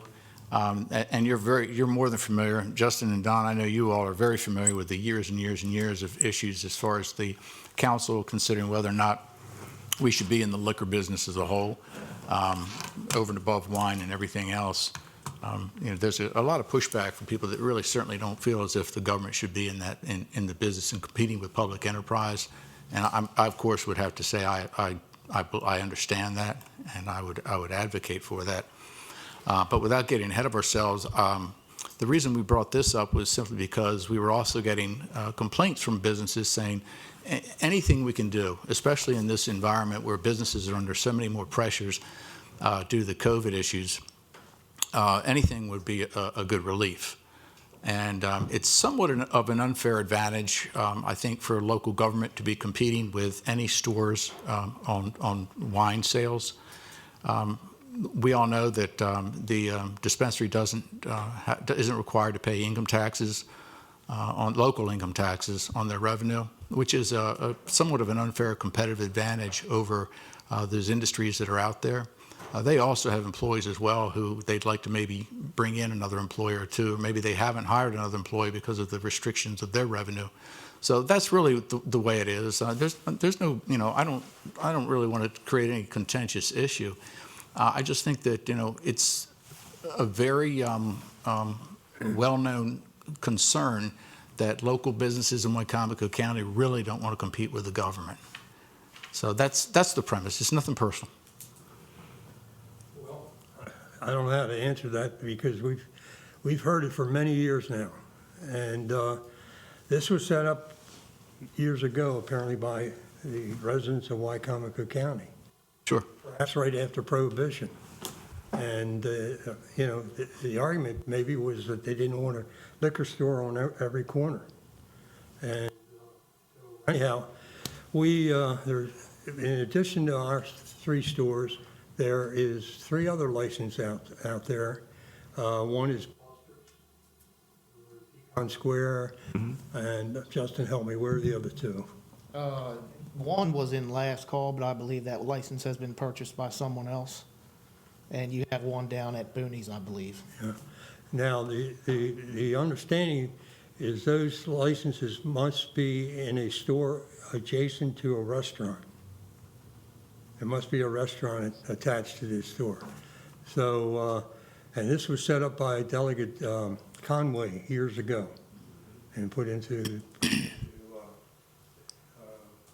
existence in our, so but we have nothing to do with the licensing.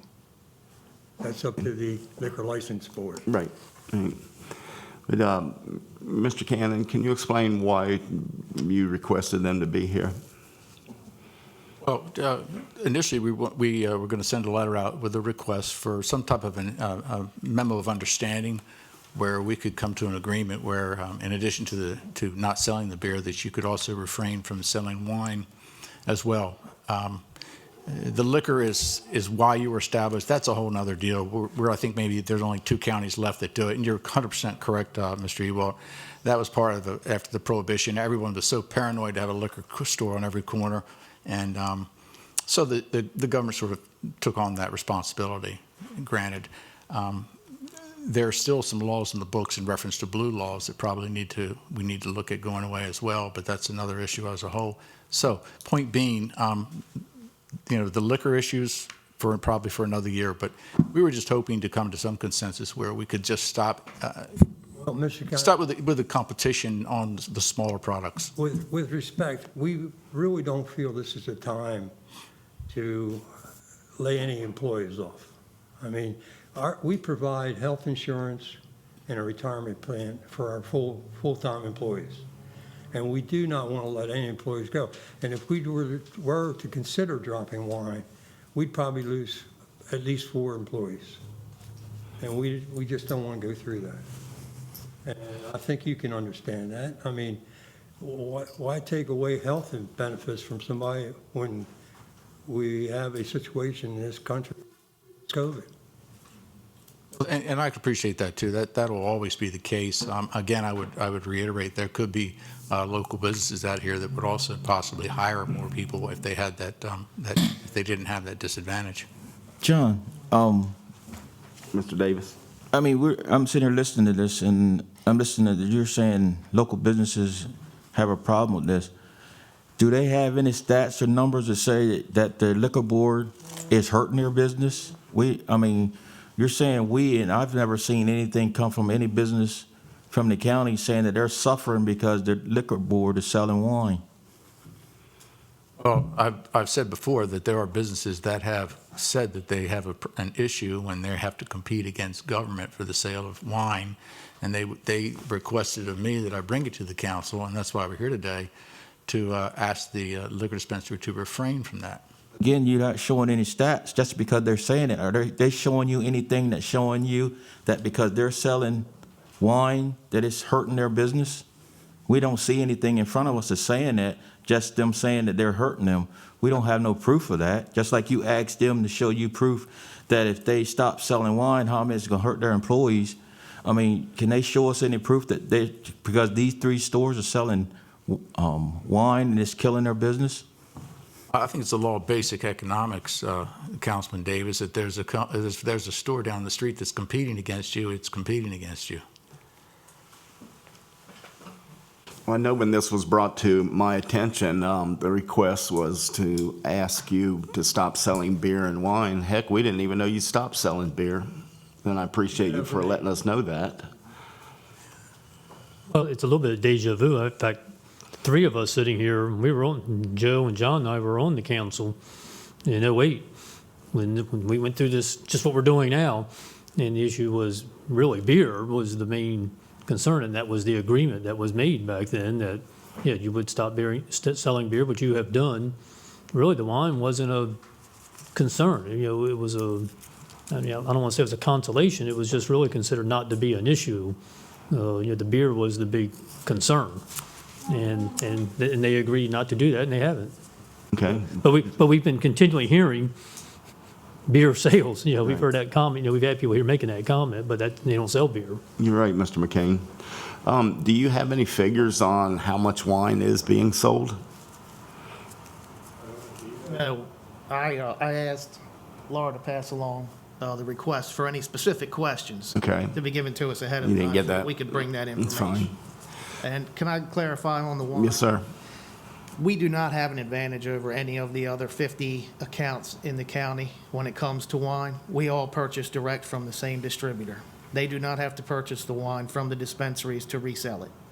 So we all pay the same price. Mm-hmm. We don't have a buying power advantage over them. Okay. Well, buying power, no, but your profit margin, yes. If you're not paying local income taxes, that's a benefit to your company, which other industries in the community don't have. I would agree with that, but we provide 401k and health benefits, which I can pretty much guess no other beer and wine store does. Well, I would say it's probably because they can't afford that. And you stated, Mr. Ewalt, that the county will receive about $800,000 from the liquor store. 900,000 this year. 900,000 this year. Okay, that's significant. Some of that is due to COVID, the increase in our net profits. And all the beer and wine stores, according to the salesmen that represent the distributors, they as well had a growth year. Due to the fact that bars and restaurants were closed for a period of time, that money went to retail where the patrons took those products home. So it just shifted from one business to another. Do you deliver? No. I know that's a big issue with the comptroller's office. Around, but then I have to insure a truck with alcohol in it, and I don't know how that's going to go over. Mr. Holloway, did you have a question? No, I really. Like Bill said, you know, in fact, it goes back farther than that. It goes back into the 90s when the liquor store was selling beer and potato chips and all that, and you all got out of that business. Newspapers and Slim Jims and numerous other products. But I've heard from the same people, I think, that John has. But I've not heard from that many, and I expressed to John and other people that, and I went to Food Line in Tillman Road, and I asked the manager, and he said, "We sell wine." I said, "Yeah." I said, "Do you have a problem with them, you know, the liquor store?" He said, "Well, they're there." You know, I would suppose, and John, I know we've talked about this a lot, that you really need more people complaining than we've had complain more stores. I really haven't heard but from basically one person that's really not happy about this, myself. We cannot tell you not to sell wine. You're a state entity, is that what you call yourselves? So I guess you were just asked to come today to be asked not to sell wine. I don't think we can order you. I know we can't tell you not to sell wine. And I understand the revenue, and you guys do a great job. Back in '06 or '07, there was a committee formed. I was on that committee. I don't know if John or Bill was on it or not, but there were numerous other people. And we talked about how to replace the revenue if we privatize the liquor business in Wicomico County. And we never came to a solution on that. So, like John says, he's heard complaints. I've heard from one person. I think that there needs to be more of a grassroots effort done by businesses in Wicomico County before we,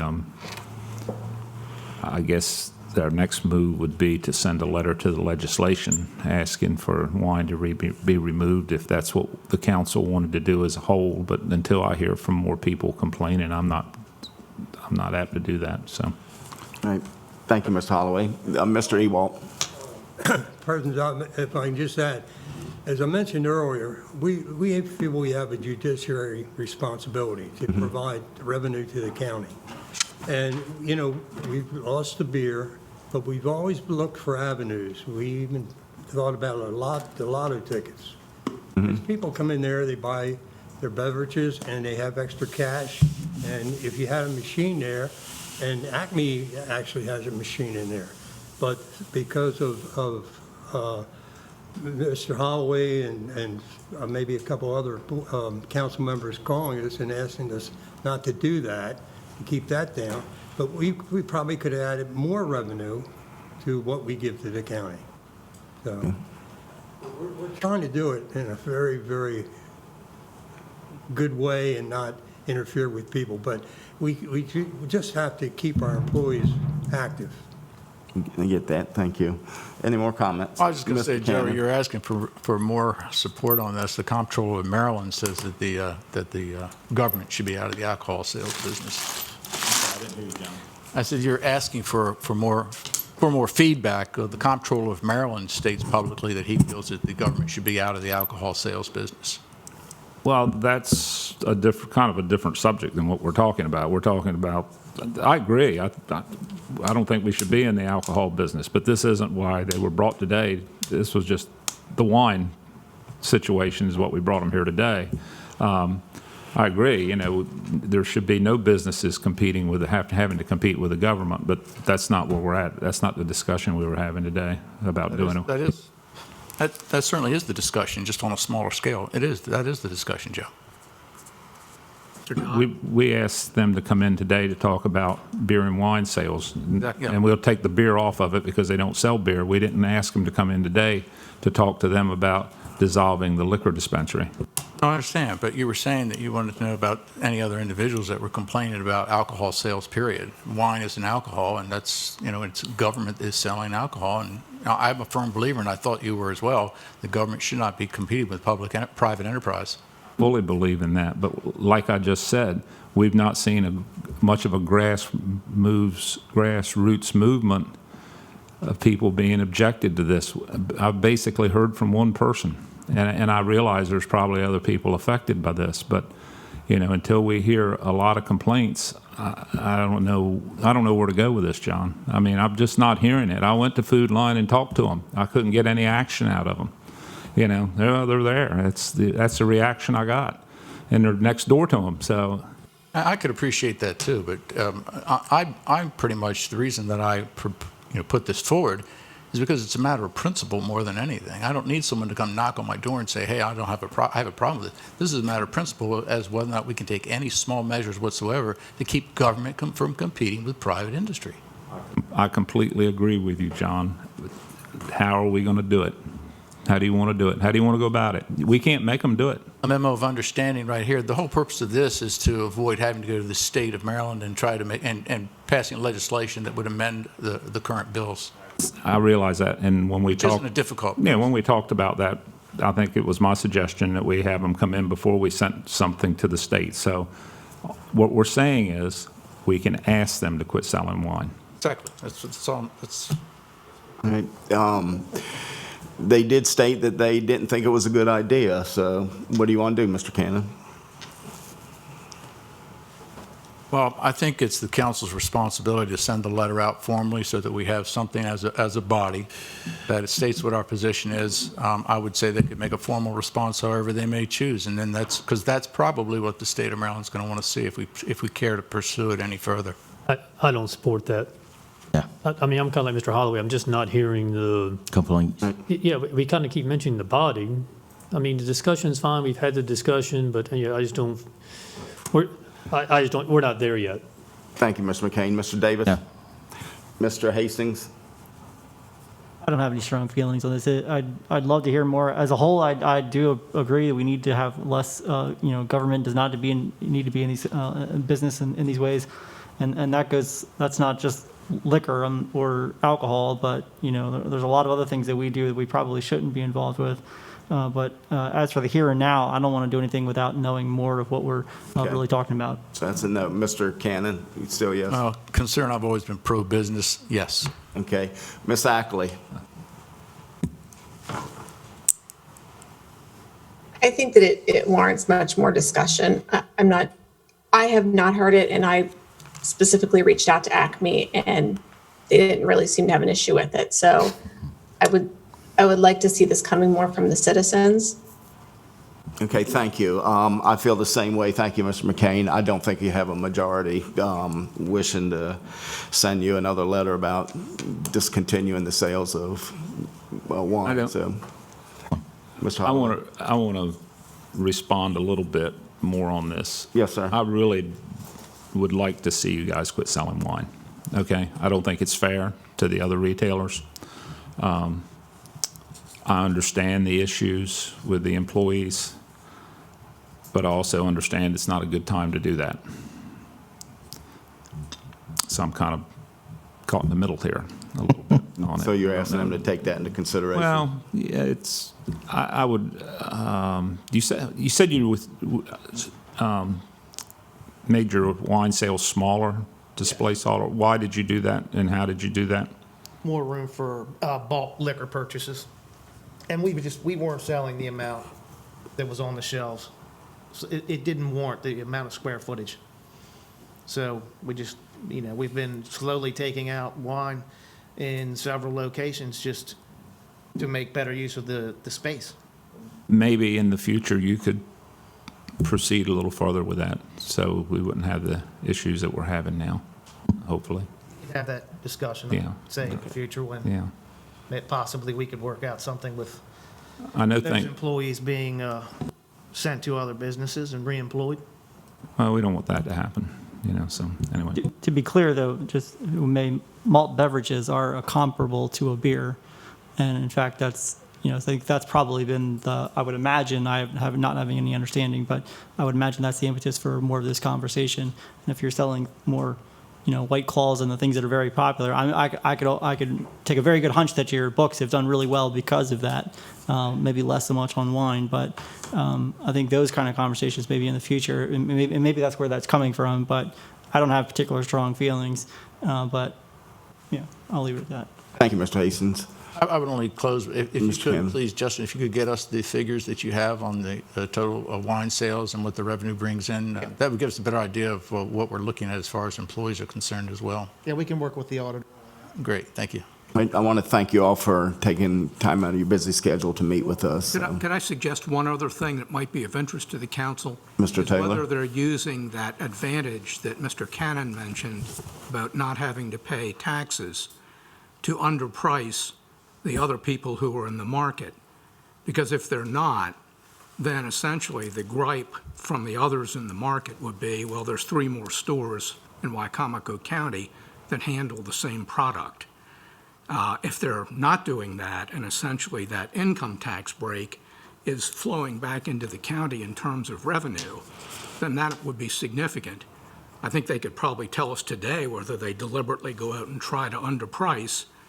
They said they I mean, don't. I can tell They you, I already go said into they don't. Acme and I go into Food Lion and I buy wine. And I go to the liquor store and buy liquor. And at least for the type of wine I buy, which is called cheap, your prices are higher than there are most of the time. So, I mean, I don't see how there's much competition that way. High-end might be completely different. I don't buy high-end. I received word several years ago that I think Councilman Holloway had a concern that we not be seen as competing price-wise in the wine business. So we deliberately went to every single item and raised their prices to make sure that we were not seen as trying to undercut anyone else. All right, thank you guys again. Ms. Hurley, Mr. President, that's all I have. that's all you have? Okay, at this time, we're going to open the floor for public comments. If you would, please limit your public comments to 3 minutes or less. If you have any presented material, please submit them to the council members and include 10 copies. If you go to the podium, please state your county of residence. So do we have any public comments? Yes, ma'am.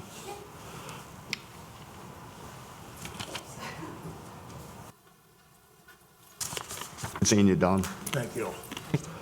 Hey, Don. Hi, I'm Amber Bryan, and I'm a resident of Wicomico County now. I am here today, basically, there's been a great foundation already laid for it regarding the impact of COVID, the pandemic, as far as education, grants, the requirement for Zoom calls, and telemedicine, employment issues. And in moving to this county recently, I was not aware that high-speed internet was not available in the area of Pittsville where we reside. And my neighbor, Matt Layfield, is here with me today. We have 4 children between the 2 of us that are impacted by COVID, as all children are at this point.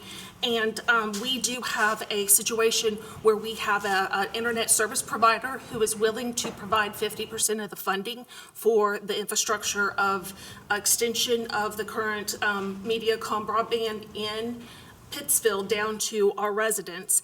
And at this point in time, what we are needing is just the county's participation in the application of a grant, and then also to facilitate the incoming revenue and outgoing expenses of the project. And so basically, we are here today to advocate for what everyone else is talking about, the impact of COVID, what it's doing to our children. We do have this opportunity to expand the broadband at virtually no cost to the county. So we're here to ask the county to take a further look into being able to facilitate that, since it's not direct funds that are being requested for the grant. Thank you. Mr. Pasota, myself, and Mr. Moan are going to meet Thursday with Ms. Bryant. If Mr. Layfield wants to attend, you can attend as well to discuss this. It is an issue countywide, and we're working on it, so Okay. thank you.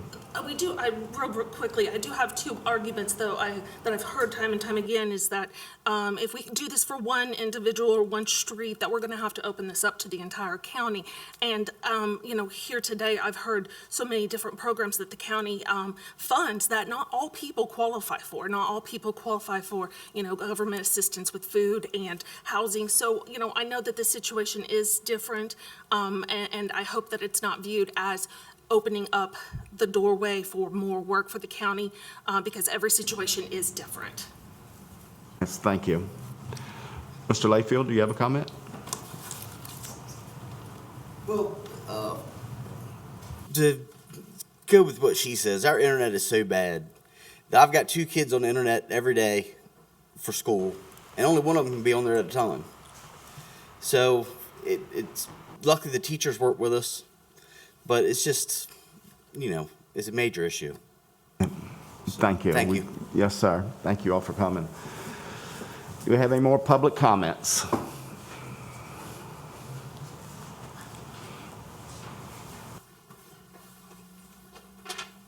Kenny Robinson, Mardella. I don't really have a comment, I have a question, because we're not allowed to ask questions during the meetings. Right. I don't quite understand the procedure to capital improvement, I guess, plan, because we've been 5 years getting a roof on West Side Elementary, but the dump people, waste landfill can come in and bypass the whole procedure and get a $1.4 million project approved immediately. I just don't quite understand that. Maybe somebody can fill me in.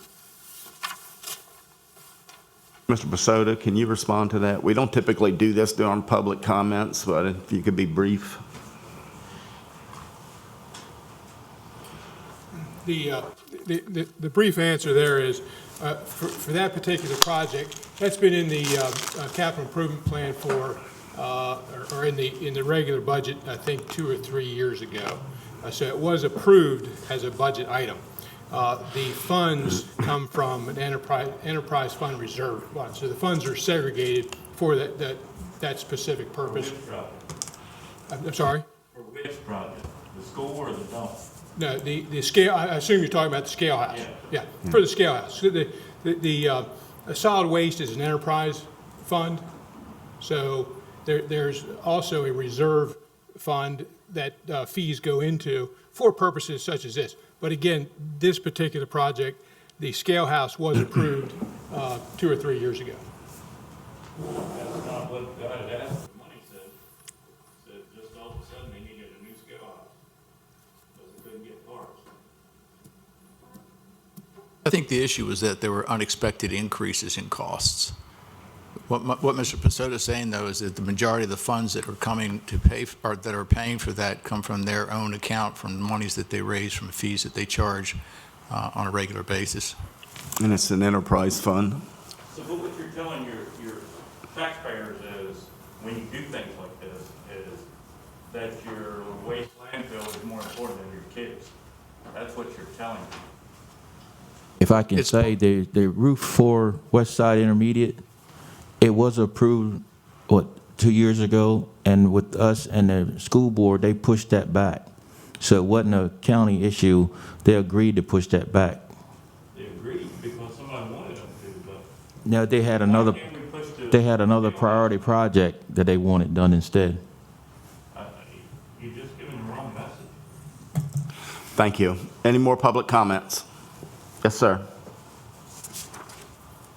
My name is Doug Marshall from Del Mar. What I'd like to do is we're working with, one of the things I'm very passionate about in the community is live music.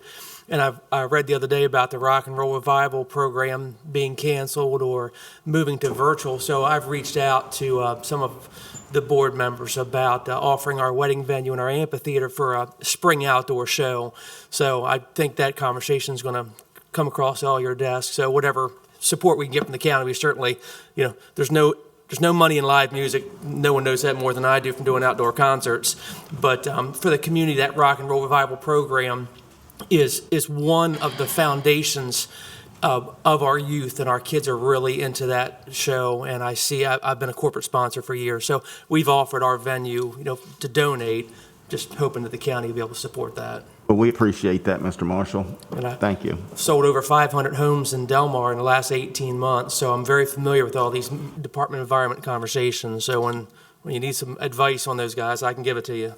Thank you, Mr. Marshall. Do we have any more comments? Any more public comments? All right, council comments. Do we have any council comment? Mr. As Davis. far as people that keep talking about the broadband, I don't know if you guys remember at Chop Tank, they approved broadband, and I just talked to Matt Holloway. He's on the board of Chop Tank. They've formed a corporation for it, and he said they should start installing broadband first of the year. They should start putting it in. That would be nice. Thank you. Any more council comments? Mr. McCain? Yeah, just a quick comment I want to make from on a sad note, but we had the passing of former Senator Paul Sarbanes last week, and Senator Sarbanes served the United States Congress for 36 years. First as a congressman, then as a senator, a 5-time senator. And he's a native son. Born here in Salisbury, got a scholarship to Princeton, became a Rhodes Scholar, went to Harvard Law School, then found his way serving the people of this country. And he grew up right down the street here. And it's the it's the American story. Son of Greek immigrants, and came here really with nothing and found the American dream. And he was just personally, for me, I guess one word comes to mind when if someone asked me to describe Senator Sarbanes, and I would simply say integrity. And no one represented integrity more than he did. So he's served us well, and it's pretty special. He's a native son of Salisbury. Yes, thank you, Mr. McCain. Mr. Cannon, did you have a comment? No comments. Yeah, I was going to add on to that. Senator Sarbanes is actually, he's a good friend, and I'd spent a lot of time with the Sarbanes family, and worked on the very first campaign for John Sarbanes, who ran for Congress when Paul retired, and got to spend some time with them in Baltimore and others. It's just what an amazing human being, and he's a real hero to me. He delivered the very first articles of impeachment for Nixon. He did a lot of amazing work and kept quiet the whole time, and didn't a very different personality than the current politics that we see, where everyone's trying to grab attention. So I just wanted to say how much my thoughts are with the Sarbanes family, and what a great person that was. Of course, I'll also bring this up too. COVID is still a big issue. 300,000 deaths now over in the United States, 4,000 here in Wicomico County. We've had 10 new deaths recently for now 69 Wicomico County residents have died because of this. So we still need to try to do everything we can to stop the spread. And then I'd like to also say, wish everybody a wonderful Christmas and New Year, and Kwanzaa and Hanukkah, all the other holidays. Thank you. Mr. Holloway. Yes, all I have to say is Merry Christmas to everybody. So everybody have a safe and happy Christmas and New Year. Thank you. Thank you. I want to thank everybody that was in attendance, and I do want to state Senator Carrozza put together a meeting this past Friday with the new minority leader, Senator Brian Sarbanes, sorry about that, Simon there. And we had it at the Civic Center, and a lot of people from Wicomico County were there, and I stated the priorities that we've been talking about today: countywide water and sewer, broadband, education, public safety. So he's aware that Wicomico County does have some priorities, and he's expecting to hear from us at the beginning of the year. So with that said, I want to thank everyone again for attending, and wish everyone a Merry Christmas, Happy Holidays, and a Happy New Year, because we won't see you until the first of the year. So thank you. That said, need a motion to adjourn to legislative session to go into open work session, followed by a closed work session pursuant to the general provisions article of section 3-305B8 to get the update on pending litigation, to protect the attorney-client privilege, and to meet in an administrative closed session pursuant to section 3-104 of the general provisions article to discuss internal auditor project updates. Do we have a motion? So moved. Got a motion, Mr. Kane. Do we have a second? Second. Any discussion? All in favor, say aye. Aye. Any opposed, say nay. Ms. Hurley, do we have people here for the concession agreement? And I don't think the work session would take more than 5-10 minutes. If it takes that long, I've done my job poorly. Okay, let's go ahead and knock that out and then take a quick break for lunch. So if you want to come up in front of us. Good afternoon, council members. My name is Chris Davidson, the assistant manager at the airport. And the resolution in front of you today is an agreement that the council made with Sentinel Robotic System back in May of 2019. We've had some construction delays on the proposed building that they were going to occupy, and we'd like to honor the agreement made in 2019 with the current dates starting in January 2021. SRS is on board. Management at the airport is on board. We would like to have your consent to extend and change the dates. All right. Do we have any discussion? All right. Do we have to set up a public hearing? It does require a public hearing, and we can have that on January the 19th at 10 a.m. Okay, January 19th? I just out of curiosity, why does that require a public hearing? It's considered a lease agreement, and they have to be advertised for 3 weeks. Right. But since we already had approved it previous, since it's even when it's a modification? Any amendments as well, yes. Okay. All right, thank you very much. Thank you. All right, this time we're going to break for lunch. Ms. Hurley, how much time do we have? Take a half It's about hour? 30 minutes. Okay, so we'll come back at 1:05.